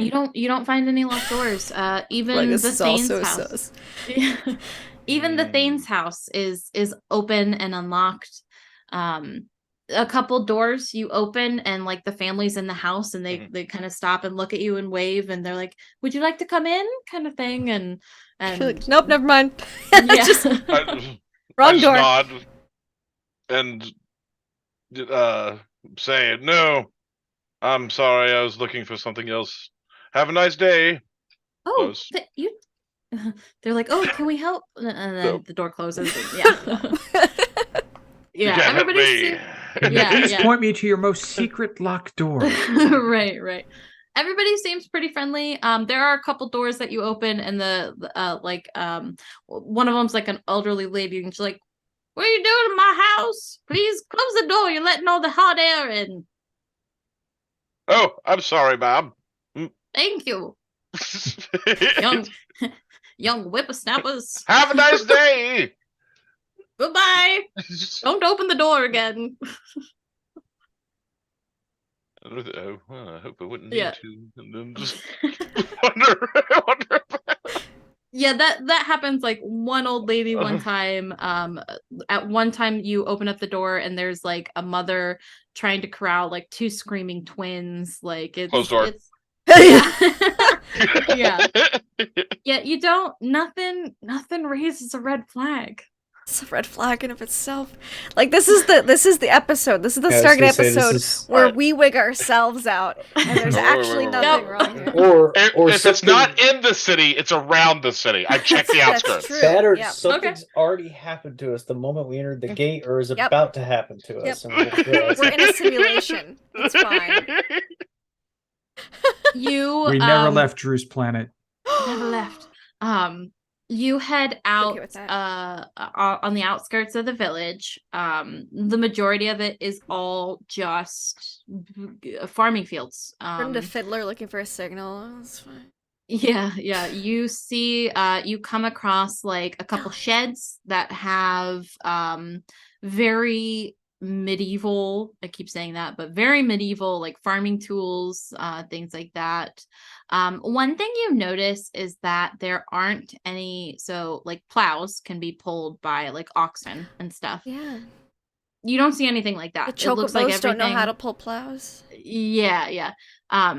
You do, well, no, you don't know, because the Thane is the one who said that to Jake. You don't notice any livestock. You don't see any, like, you don't even see any equipment that could be pulled by livestock. Where did the meat come from? Mm-hmm. We ate people.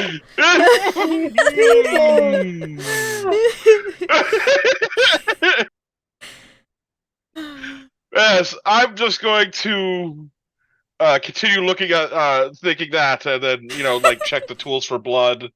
Yeah. There's no red flags. Nothing stands out. You don't find anything. These people are lies. I'm waiting for the bomb to drop. Maybe sometimes there's just not any Uh, bombs. My God, their bread is stale. I knew it. They're villains.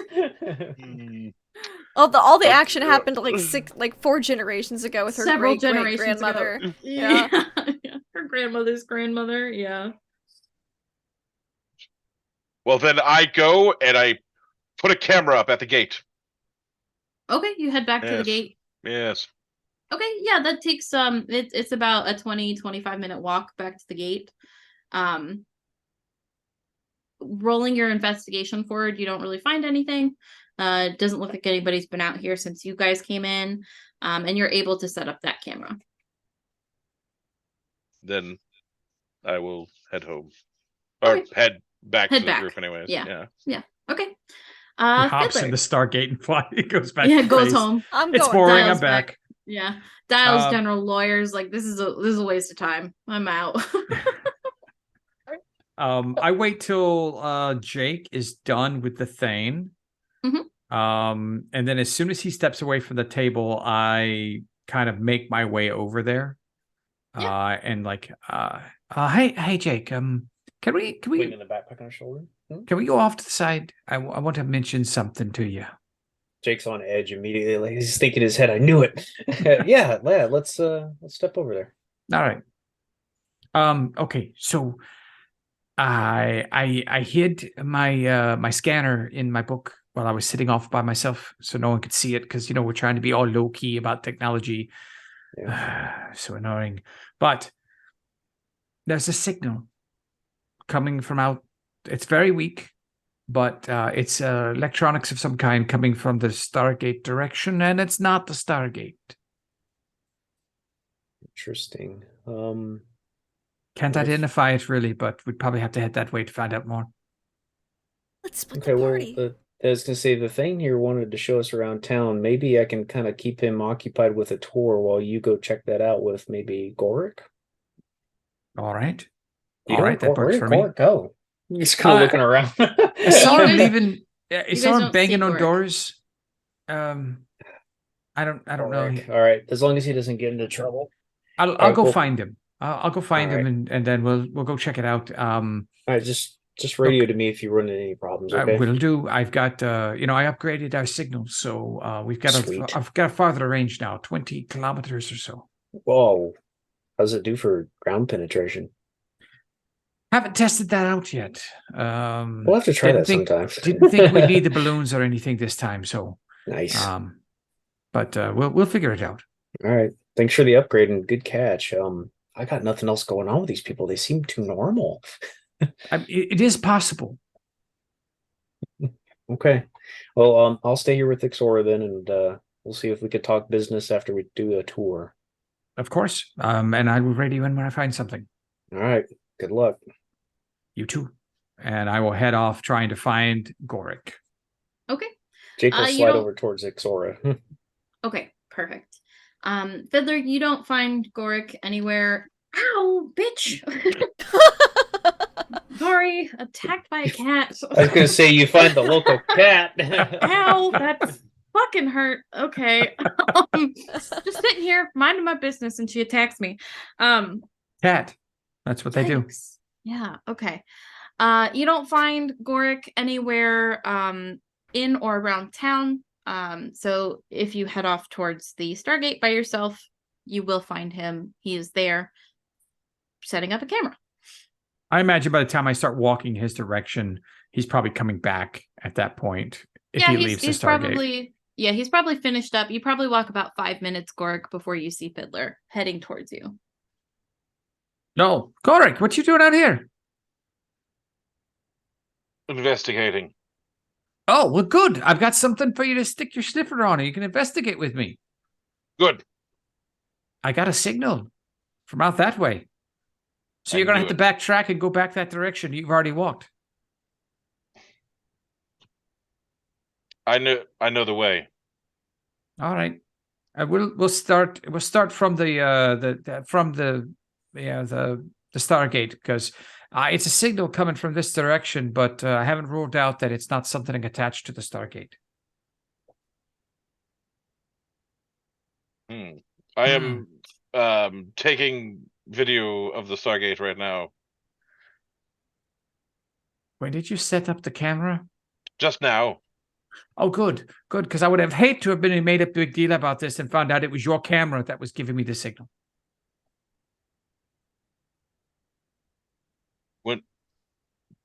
When did you sense the signal?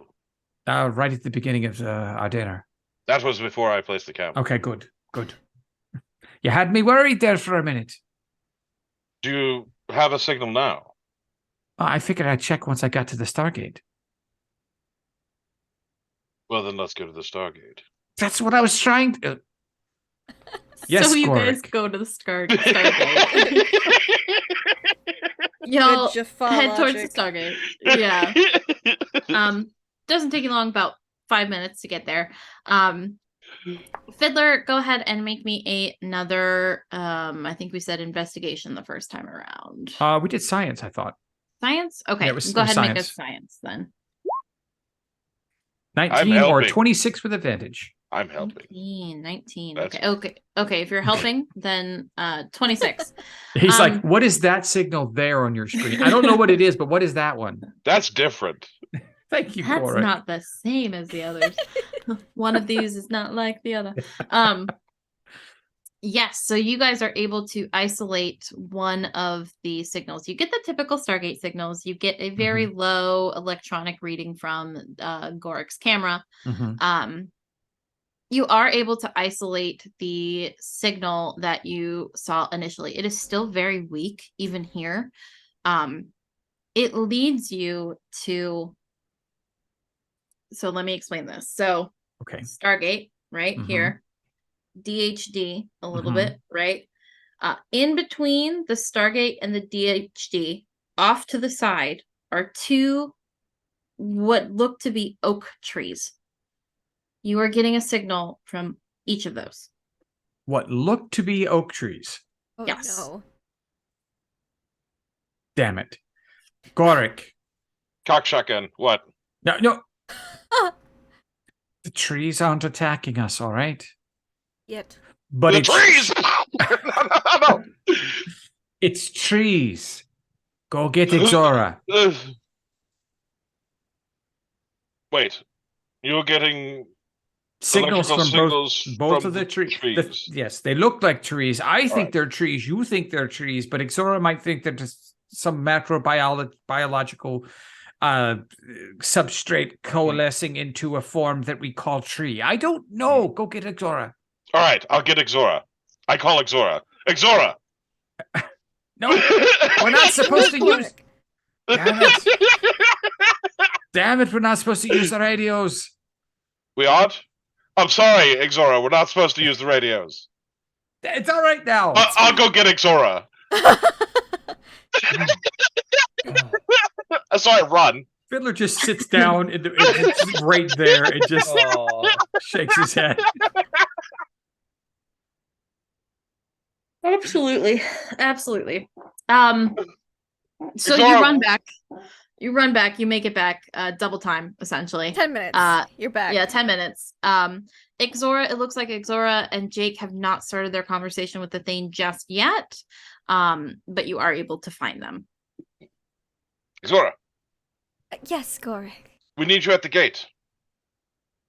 Oh, Am I there with Ixor with us? There's a mechanical tree. Yeah, you're with a Ixora. mechanical. Oh, all right. Well, wait. Yes. Court. What? You found a mechanical tree? Yes. Is Fiddler with you? At the tree? Fiddler was there. Fiddler is at the tree. Okay. When I left, he was safe. Oh no. Oh, all right. Y'all two head over to the tree. I'll be there in a minute. I need to talk to the thing. Let them know that we'll be back. Are you sure you did not wish to stay here? Gorik could stay with you, and Fiddler and I could examine the tree. I'm sure it won't take too long, and I can be back to. Here's my notes in case I'm not back for the negotiations. And I was like, I don't know any of this stuff. No, like I need you here with that if we're gonna talk all right. plant stuff. Like, well, come then on. go on the tour and have it be a very long tour. I will be back. We are scientists and diplomats. Me and you, Fine. Jake. Gorik, come on I then. should start jogging. Yes. Okay. I brought fruits. Sorry, that's me laughing. Jake and Thanks, Gorik, Gord. you guys are able to meet up with the Thane, and he very gladly takes you guys on a tour.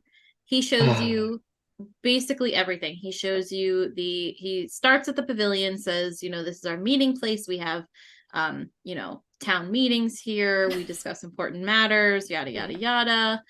He shows you Maggie's shop, the herbalist shop.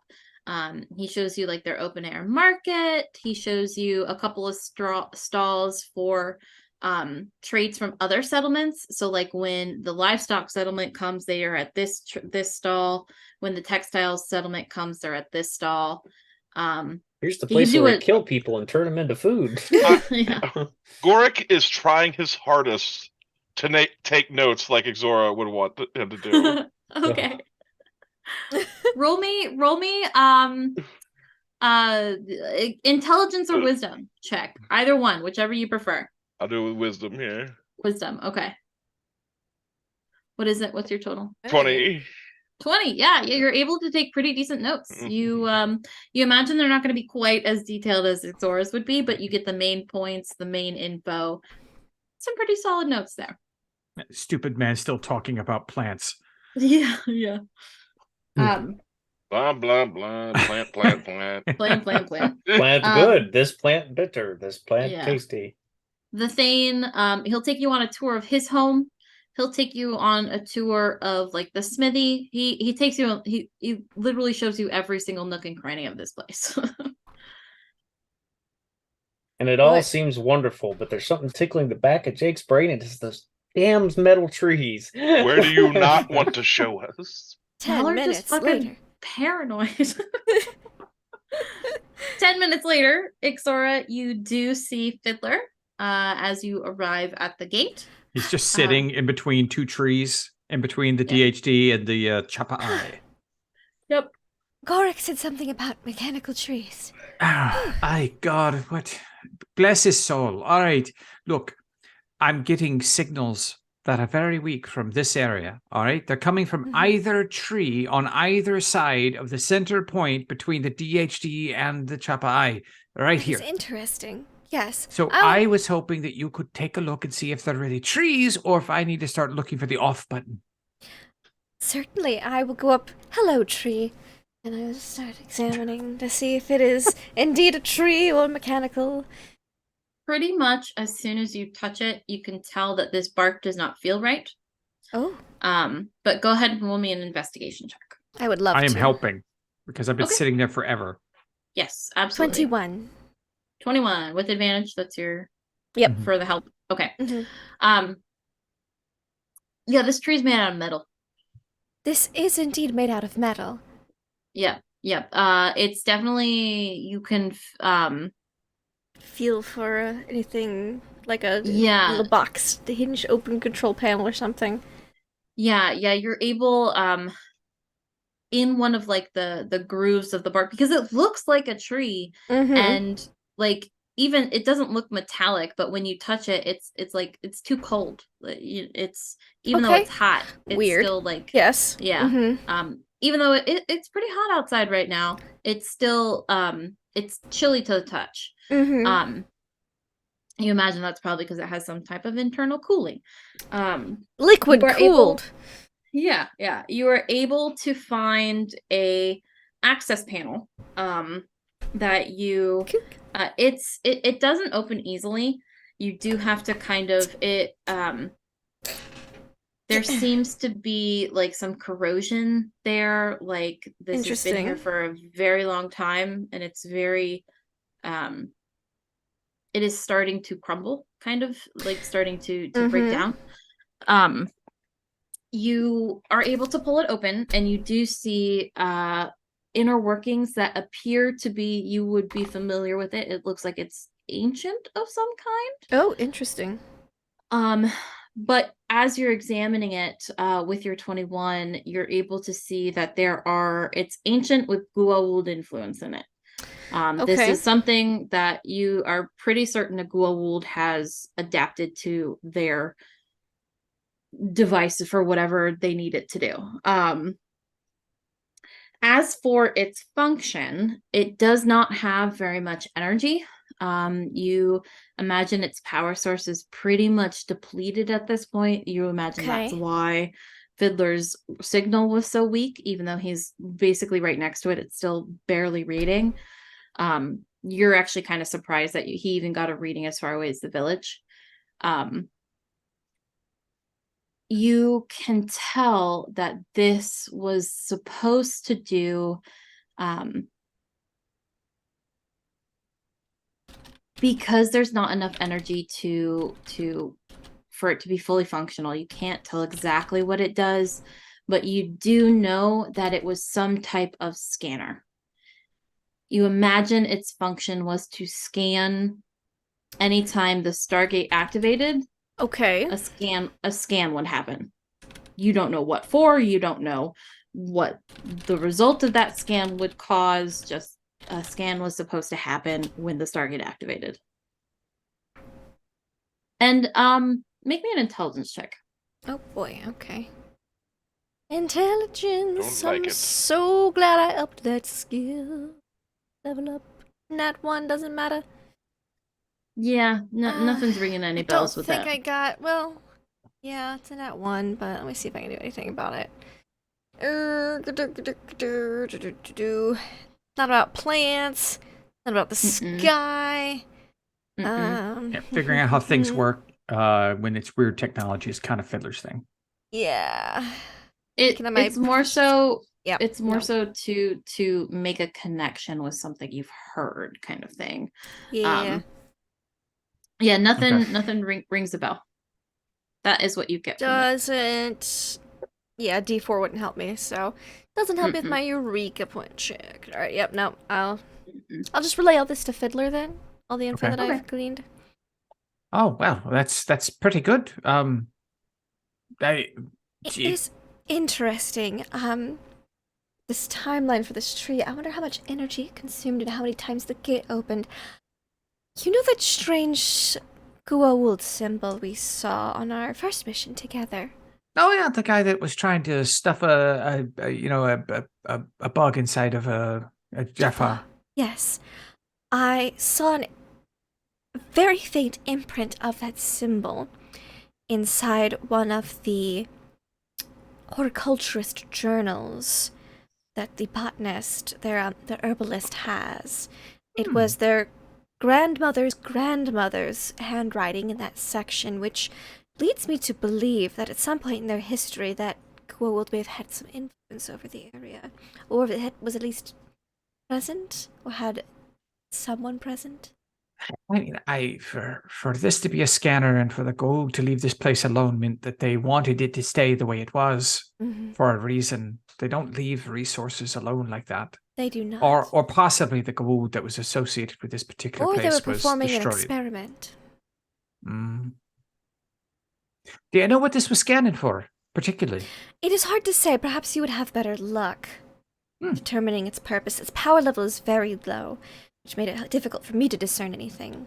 But I believe perhaps if you took your scanner here, and I'm going to use my skill apt analogy to, I can grant a friendly character a trouble die bonus on intelligence or wisdom skill check. So make your whatever tech with you, whatever bonuses you get, you get a d4 on top of it. Okay. Perfect. Okay, go ahead. You can roll me a advantage, since Ixora is helping you and you are getting that D4. Advantage engineering check to discern the function of this, and this would be, you would also get your bonus for the advanced technology. All right, so that two. you have. Okay, so I get two of D4. those. So engineering, right? Engineering, yep. With Advanced advantage. Engineering, so that's 23. Plus Okay. 2d4.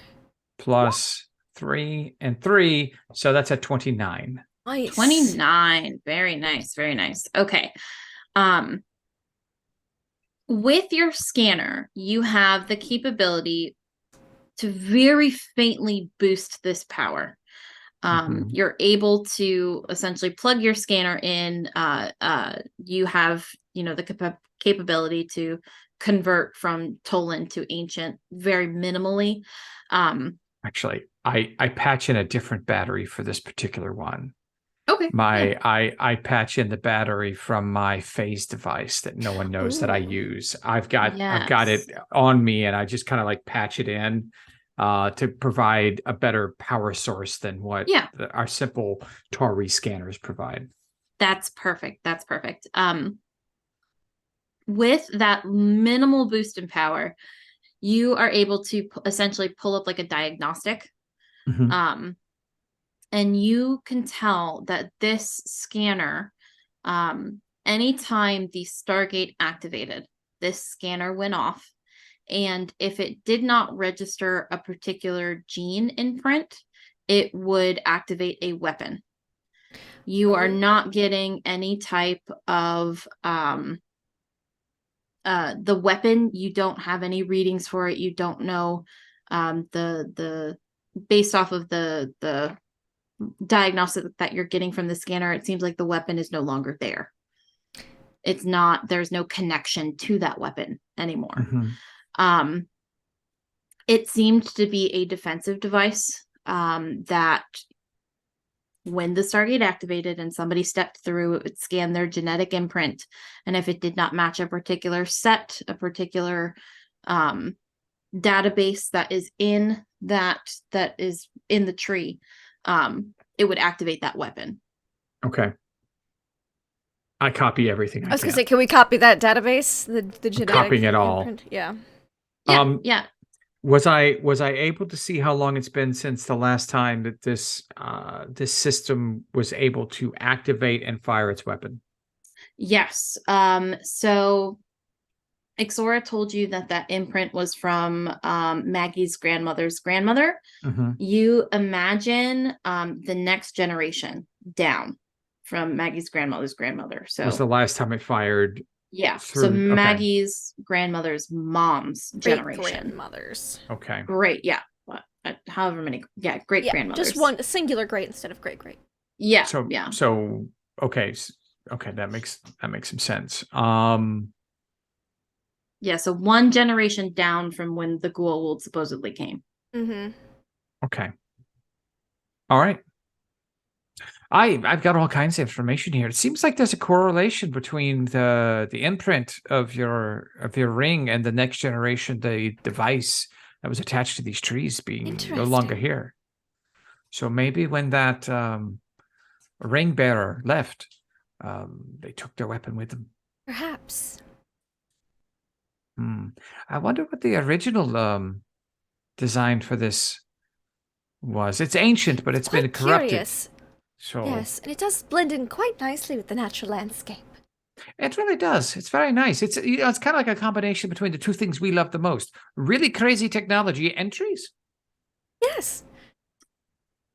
We should go All right. inform Jake of what we have discovered. We should. We should. Their tour is only going to last so long. But hold on. I thought one other thing I need to try and delve into this information. I check and see, is this information sent anywhere else? Transmitted. No, it is not Simple transmitted. closed loop system there Yeah. with a missing weapon that was attached. Perfect. Okay, Yeah. great. Yep, you imagine to get any type of data off of this, you would have to plug into the scanner itself. Which makes sense. All right, so we close the panel and try and make it look as untouched as it was previously. Easy enough for the most part. You are able to make it look untouched. It is a little slightly obvious to people who are looking at it because it was kind of like corroded and degraded a little bit. But you're able to the untrained eye, nobody would be able to notice. Nice. Okay. On the way back, I'll mention to Xor. I wonder if there's any information about the ring bearer time, like where they lived. Did they live apart from the city? Like, if That we is might an want to excellent question. I did ask how each generation of herbalist is selected, and it's an apprenticeship program, though it has stayed in one family line for quite some time. I'm unsure if they moved around frequently or if they have stayed relatively in the same locations. Right, but I feel like I can't imagine a Goa'uld living here among these people and not having some of the creature comforts. This is So true. I wonder if there'd be anything left behind. Perhaps it was not a Goa'uld, but a servant of them. Possibly. You guys head back to the village. However, we are going to backtrack a little bit, and we are going to go to Jake and Gorick. During the time that Being chopped Ixora up for and dinner. Fiddler, Breakfast at this point. during the time that Ixora and Fiddler are gone, you guys do finish your tour, and the Thane essentially brings you guys back to the pavilion and wants to talk negotiations. Maggie, the herbalist, comes up, and she's okay. You're missing two. Oh, okay. Yeah, Xora and Fiddler are away for the moment, looking at a couple other things. No, okay, no problem. I know the plants that she wants and the plants that I want, so we should be fine there. That's great. Yeah, just wanted her to confirm in case, just to double check and make sure we've got everything on the up and up. But yes, these are, and she hands a list to the Thane and she hands a list to you, Jake, of the exchange that she wants to do. These plants for these plants and these plants for these plants. You guys essentially have the same list. Okay. This is what Ixora and I would like, and of course I don't speak for Ixora. You can confirm with her when she returns. But this is the exchange that I would like to do, and then of course whatever you two decide would be best in exchange for these resources on both sides. She, kind of bows out at that point and takes a step back, and the Thane. The main thing that we are looking for here is better farming equipment. We supply pretty much all of the food for all of the settlements and the city around here. So anything that can increase productivity, or as I heard earlier, some of our farmers were complaining about soil quality. Anything that can assist with that would be greatly appreciated. Would be greatly appreciated I heard somebody say something about a soil analysis, or I don't know what that is, but it sounds like it could help. I don't Yeah. know.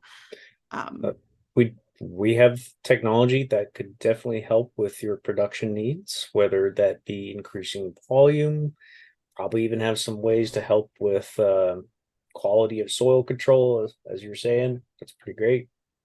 Cork, he's looking to Cork like, do that. Sounds like they need fertilizer. Yeah, I'm sure we could help supply some of that stuff. We have some amazing equipment that can help with production, and be interested in talk about that. yes, of course. That is all that we would require, and we'd be more than willing to give you a portion of the plants that we have for these particular ones that you want. We of course would need some for ourselves, obviously, for our sick and for our purposes, but we could give you some cuttings, some full plants for growth, and we could I'm sure Maggie, he gestures over to the herbalist, I'm sure Maggie would be more than welcome to teach you how to care for them and how to grow them in environments of your choosing. Sure. That is all we just would require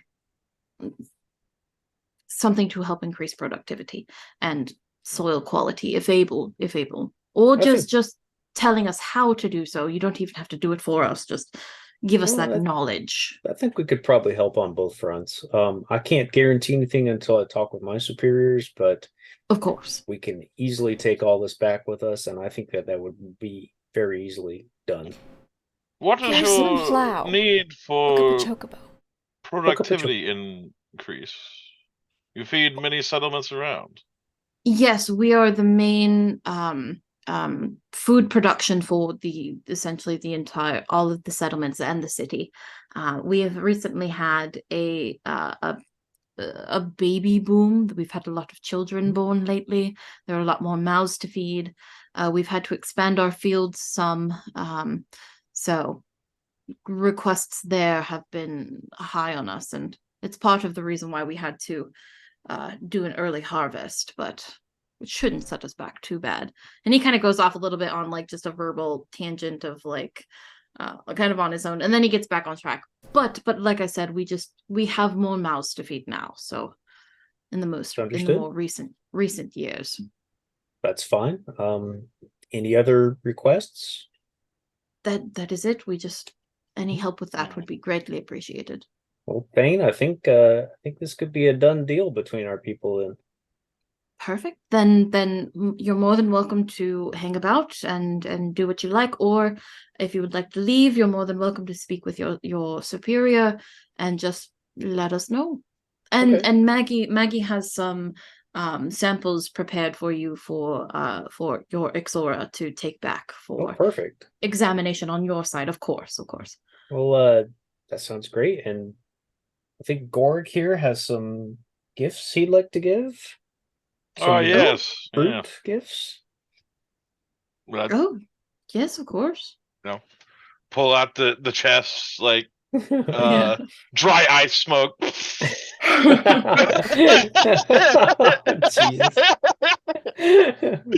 Yeah, just pull what out magic is this? Pull out just a few paper bags with some smiley faces on them. Yeah, these are for you. They're like the thank Air you. Force like sack lunch bags. Yeah.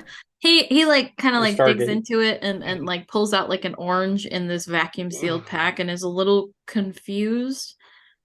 Is this food? What is this? But yes, but you don't eat the package. Nor do you actually eat the outside of the fruit. It's the inside you want. So I eat the inside of the insides. Yes. The package there just helps keep it from spoiling. Right. Yes. Oh, I will enjoy this later then. Absolutely. He looks very interested in this. He's confused by the packaging, both the paper bag and the vacuum sealed packaging. But that's in 3 different packages. Yeah. He is very interested in this, and he is very grateful and thanks you a couple times. Again, please come back at any time. You are most welcome here, and let us know what your superiors say. Thank you. Well, I'll probably go collect my team here then. If there's anything else you need us for, we'll be around for at least a few more minutes before we head out, and I'll go report to my superiors and expect us to probably be contacting you very shortly. All right, sounds great. Thank you very much for your time. I hope you enjoyed the feast, and we look forward to seeing you again. It was wonderful. Look forward to being seen again. Thank you for your Yes. hospitality. Anytime, anytime. Come on, Gorik. Let's go find Ixora and Fiddler here. As you say that, the Thane, he walks off. He's examining Zat his attack. bag. Zat. Yeah, he's examining his bag as he's heading back to his home. A couple seconds later, you guys see Ixora and Fiddler coming up. Hey, there you guys are. We just looks like we finished negotiations. They just want some Everything farming goes equipment. smoothly? Farming Yeah, equipment. And the plant Quite list smooth. things that you had Oh, on the list with Maggie. Yes, Maggie, good, yeah. yes. Oh, Oh, You yes, know, those it's like numbers a- all look correct, yes. That's good. That's good. Yeah, I Um, think we can help them. They need help increasing their food production. Oh, farming technologies, yes. I have Yeah. noticed there does seem to be a lack of plows.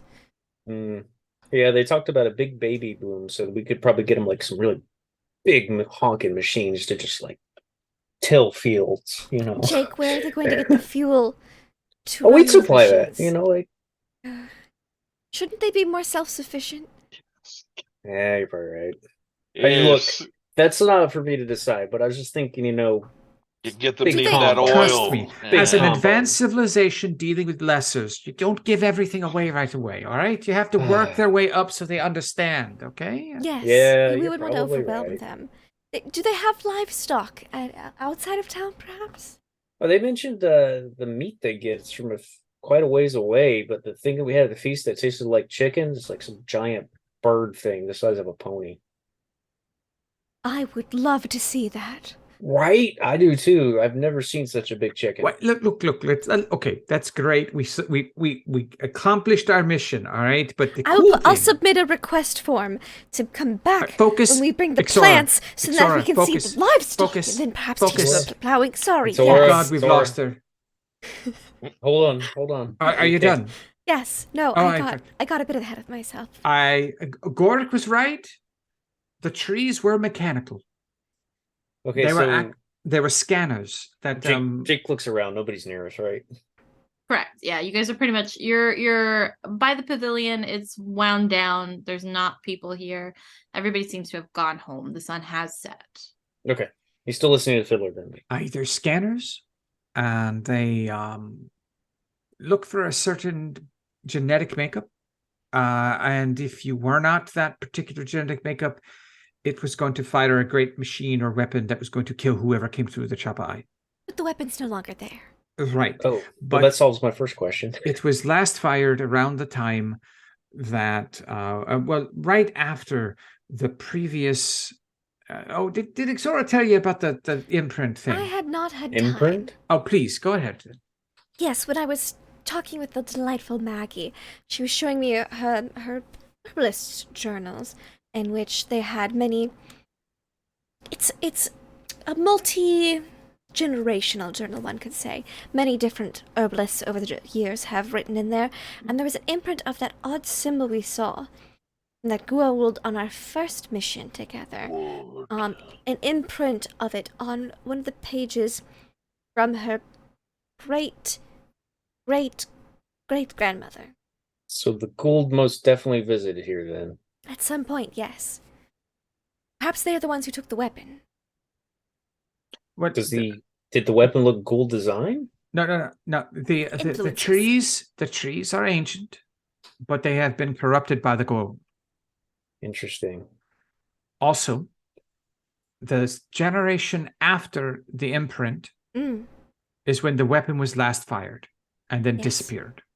So it's possible that this ancestor either worked for or was part of the gold, and when they left to go do their thing, they took it with them. But that leads me to the question of golds like their toys. They like their lairs. They like their hidden places and things. So maybe there's still something hiding down here. Yeah, there might very well be. Everybody seems so Hmm. normal and nice at the banquet. Nothing was wrong, but Now, I'm not saying that they're part of it. I'm saying that this is like part of their history. It's been hidden. mhm. These people are normal. Something buried here. Yeah. Yeah, The I think plants so. all seem to check out. Hmm. All I mean, right. hell, even the trees were nice, but they were just mechanical and used for nefarious purposes.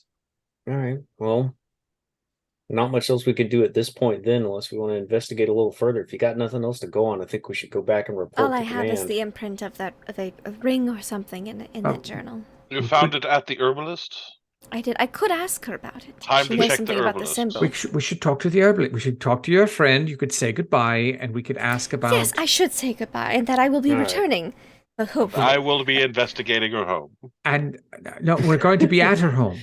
Yes. Don't worry, Gork. Well, Xara, you should focus on asking her about Gork, where her ancestor lived. Did they go places? Did they yes. spend a lot of time off on their own?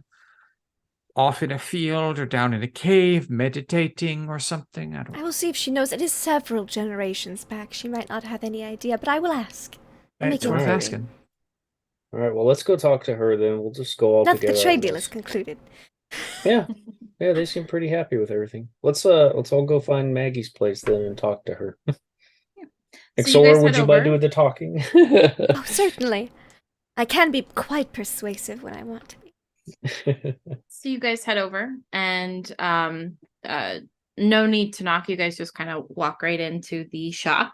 And Maggie is there. She's in the back. She seems to be tending to some plants. She sees you guys come in and puts what she's doing aside and comes up and says, "Oh, hello. I was not expecting to see you again." Yes, I came to say farewell, and I also had a few more inquiries before I left. I do hope to be course. returning with more plants Yes. due to the fruits of the transaction we have decided upon. Yes, absolutely. It What was can actually, I do for you? Could you bring out your herbalist's journal again? There was something in there I had a question about. Yes, of course. And she'll go to that same cabinet and pull it out and Yeah. hand it over to you. And I'll go to that page where the imprint was. And Mhm. I'll say, do you see this design here, this imprint? Faintly, yes. Do you recognize it? Have you seen it anywhere else? She kind of like squints and looks at it, and she like takes the book back and looks at it Mhm. closer. I don't think I've ever seen this before. I've certainly never noticed it here. Interesting. We've Insight. encountered it. Yeah, Go that's ahead. true. I'd love to insight as well. Yes. I'm actually supposed to be good at that. People have a hard time lying to me.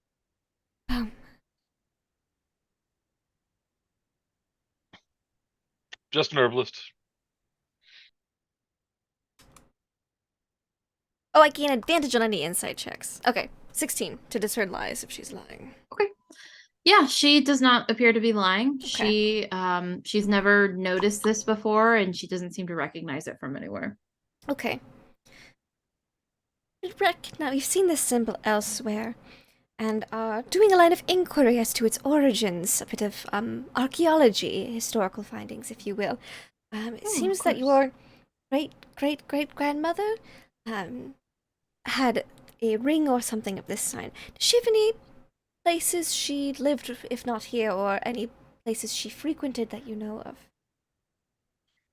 She takes a minute and she considers. Nothing comes to mind. We've all pretty much lived in this house. You're welcome to take a look if you would like. My upstairs is where all of my personal things are, and you do see there's like a little staircase that Yeah. leads to like a lofted area. Mhm. I just say I'd love to when I start moving furniture. Yeah, absolutely. You can go ahead and roll me an investigation check. Yeah. As far as I understand, no, she pretty much kept to the greenhouse, to the shop, See. as did most of us. We do sometimes go out to the fields that we have our plants in. Understandable. They're in the center of our fields, surrounded by all of the others, so that the most protected there in the center, of course, harder to Mm. get to. No, I'm sorry. Nothing comes to mind. Oh, I appreciate you thinking about it.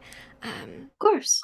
And I would like to use my archaeologist ability, which I can spend a Eureka point to automatically locate any secret chambers or otherwise hidden rooms within a structure no larger than 20 meters square, which I'm going to do in the greenhouse portion, because if that's where they spent most of the time, that's where I imagine there might be a secret chamber or room. Okay. Yeah. Yeah. You you take some time, you go over while Gorik goes, upstairs and takes a look through her personal things. Gorik, you find clothing, you find like kitchenware, stuff like that. You don't find anything out of the ordinary, nothing gold. Nothing gold. Yeah, that's no, right. no, ma'am, you bit me earlier. You cannot be up here.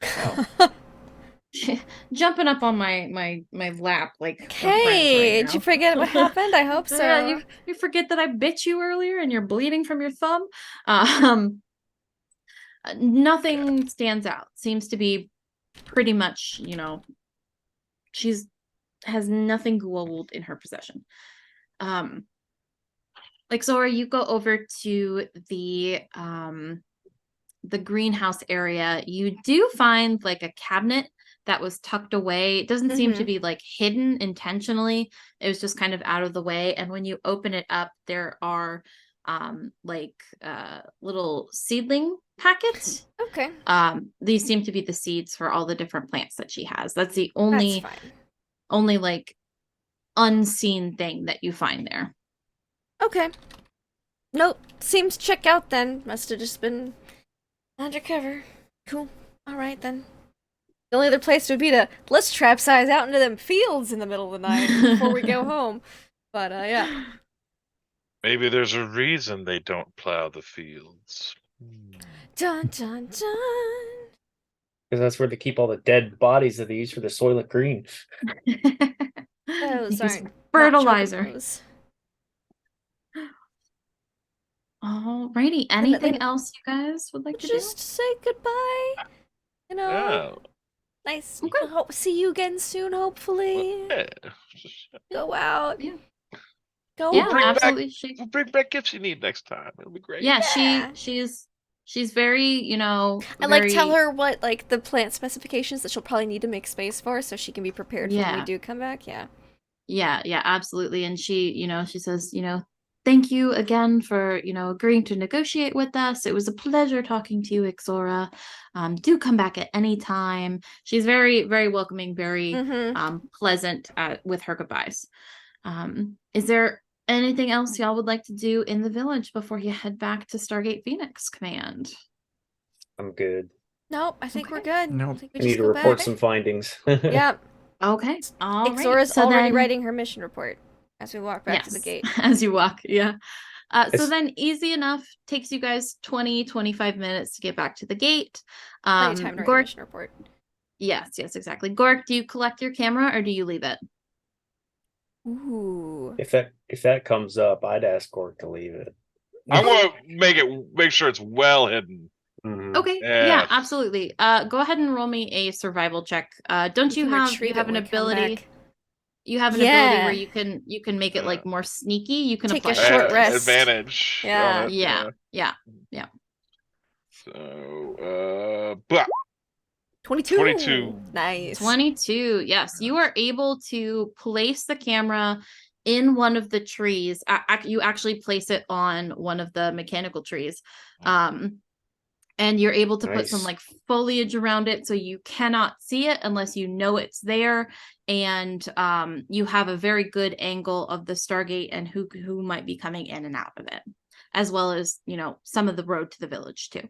Perfect. Okay. And I always wanted to say this: Fiddler, dial the gate. Okay. Dun, dun, dun, dun, Almost dun, finished with my report. dun. Bam. Yeah. The And done. Stargate, the event horizon whooshes out in front of you and sucks back in, creating that reflective pool of goo, whatever it is, wormhole. You guys step through, I love and this job. you guys are welcomed back by Jesse, your handler. Ixora, your mission report. She knows that you probably Yep, already got it finished. it's done. I just hand it over.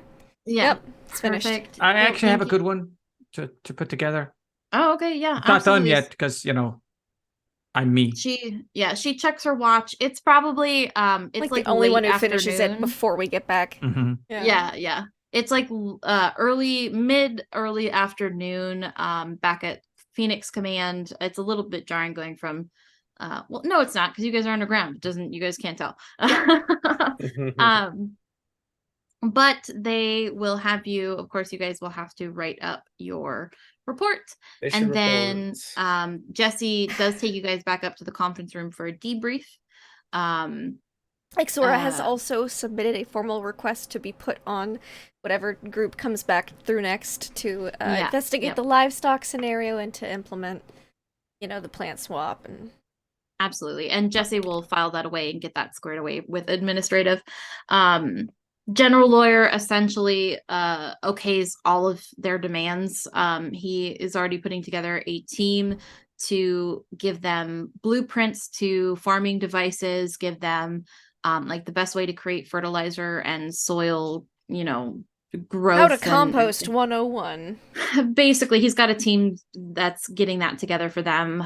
He is a little concerned that this, he tells y'all that he's concerned that this Guold symbol seems to keep popping up, because it popped up in your first mission. Believe me, we are concerned also. Yeah, it popped up during your second mission. The second mission with the Jaffa and the Tok'ra. And now it's here again on your fourth mission. And he essentially, at one point, he's make sure that if you guys ever see this again, you obviously, you guys are clearly making note of it when you do see it, but I don't like that this keeps coming back. The fact that we had a Guold who is trying to put a symbiote into a Jaffa, that in itself is concerning, but the fact that it keeps popping up, I don't like it. I'd like to point out, sir, that this time wasn't exactly popping up. It was a century or more ago. So this person has been working. I'd like to think that maybe that location was the initiation of this person's research, possibly. So maybe the plants that we're looking at might have something to do with what they're trying. That's a very good thought. That's certainly possible, considering it was a very long time ago. Absolutely. He seems to stew on that for a bit, like he didn't think of that kind of thing. Just keep an eye out. Keep an eye out. All right. Dismissed. Make sure you get your missions reports to Jesse so we can get this all documented. Ixora, I have your request. I will process it. You'll be able to go back whenever you please. He salutes. Jesus Christ. He salutes you, Jake. And then he leaves you guys to your own devices. Cool. Congratulations! You completed your fourth mission. Woo!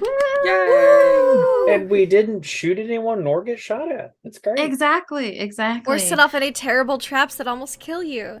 Yeah, you guys are just great. paranoid for nothing. For nothing. You made us this way. You made us this way.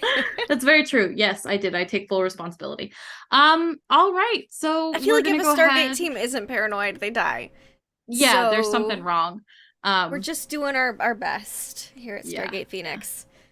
We are gonna go ahead. And also, I will say, no one lost internet signal or anything during this game. No, either. Yes. So, it was not a cursed Tuesday, which is very nice, very nice.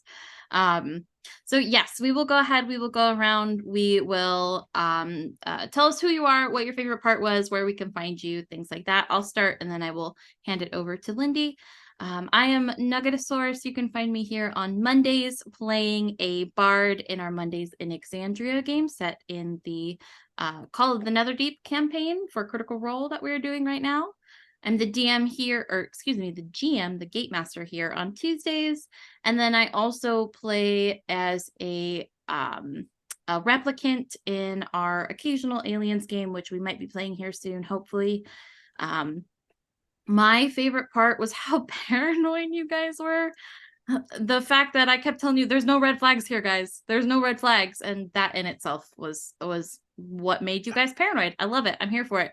I'm very excited to see how paranoid you guys are in later episodes when other things start to happen. So it'll be great. That's me. I will see you guys not next week on Tuesday. It will be every other week for this game, but I will see you again on Monday for Exandria and Lindy. Thank you. Yes. So we're going to go around in reverse order and say who we are, where we can find you, and your favorite moments.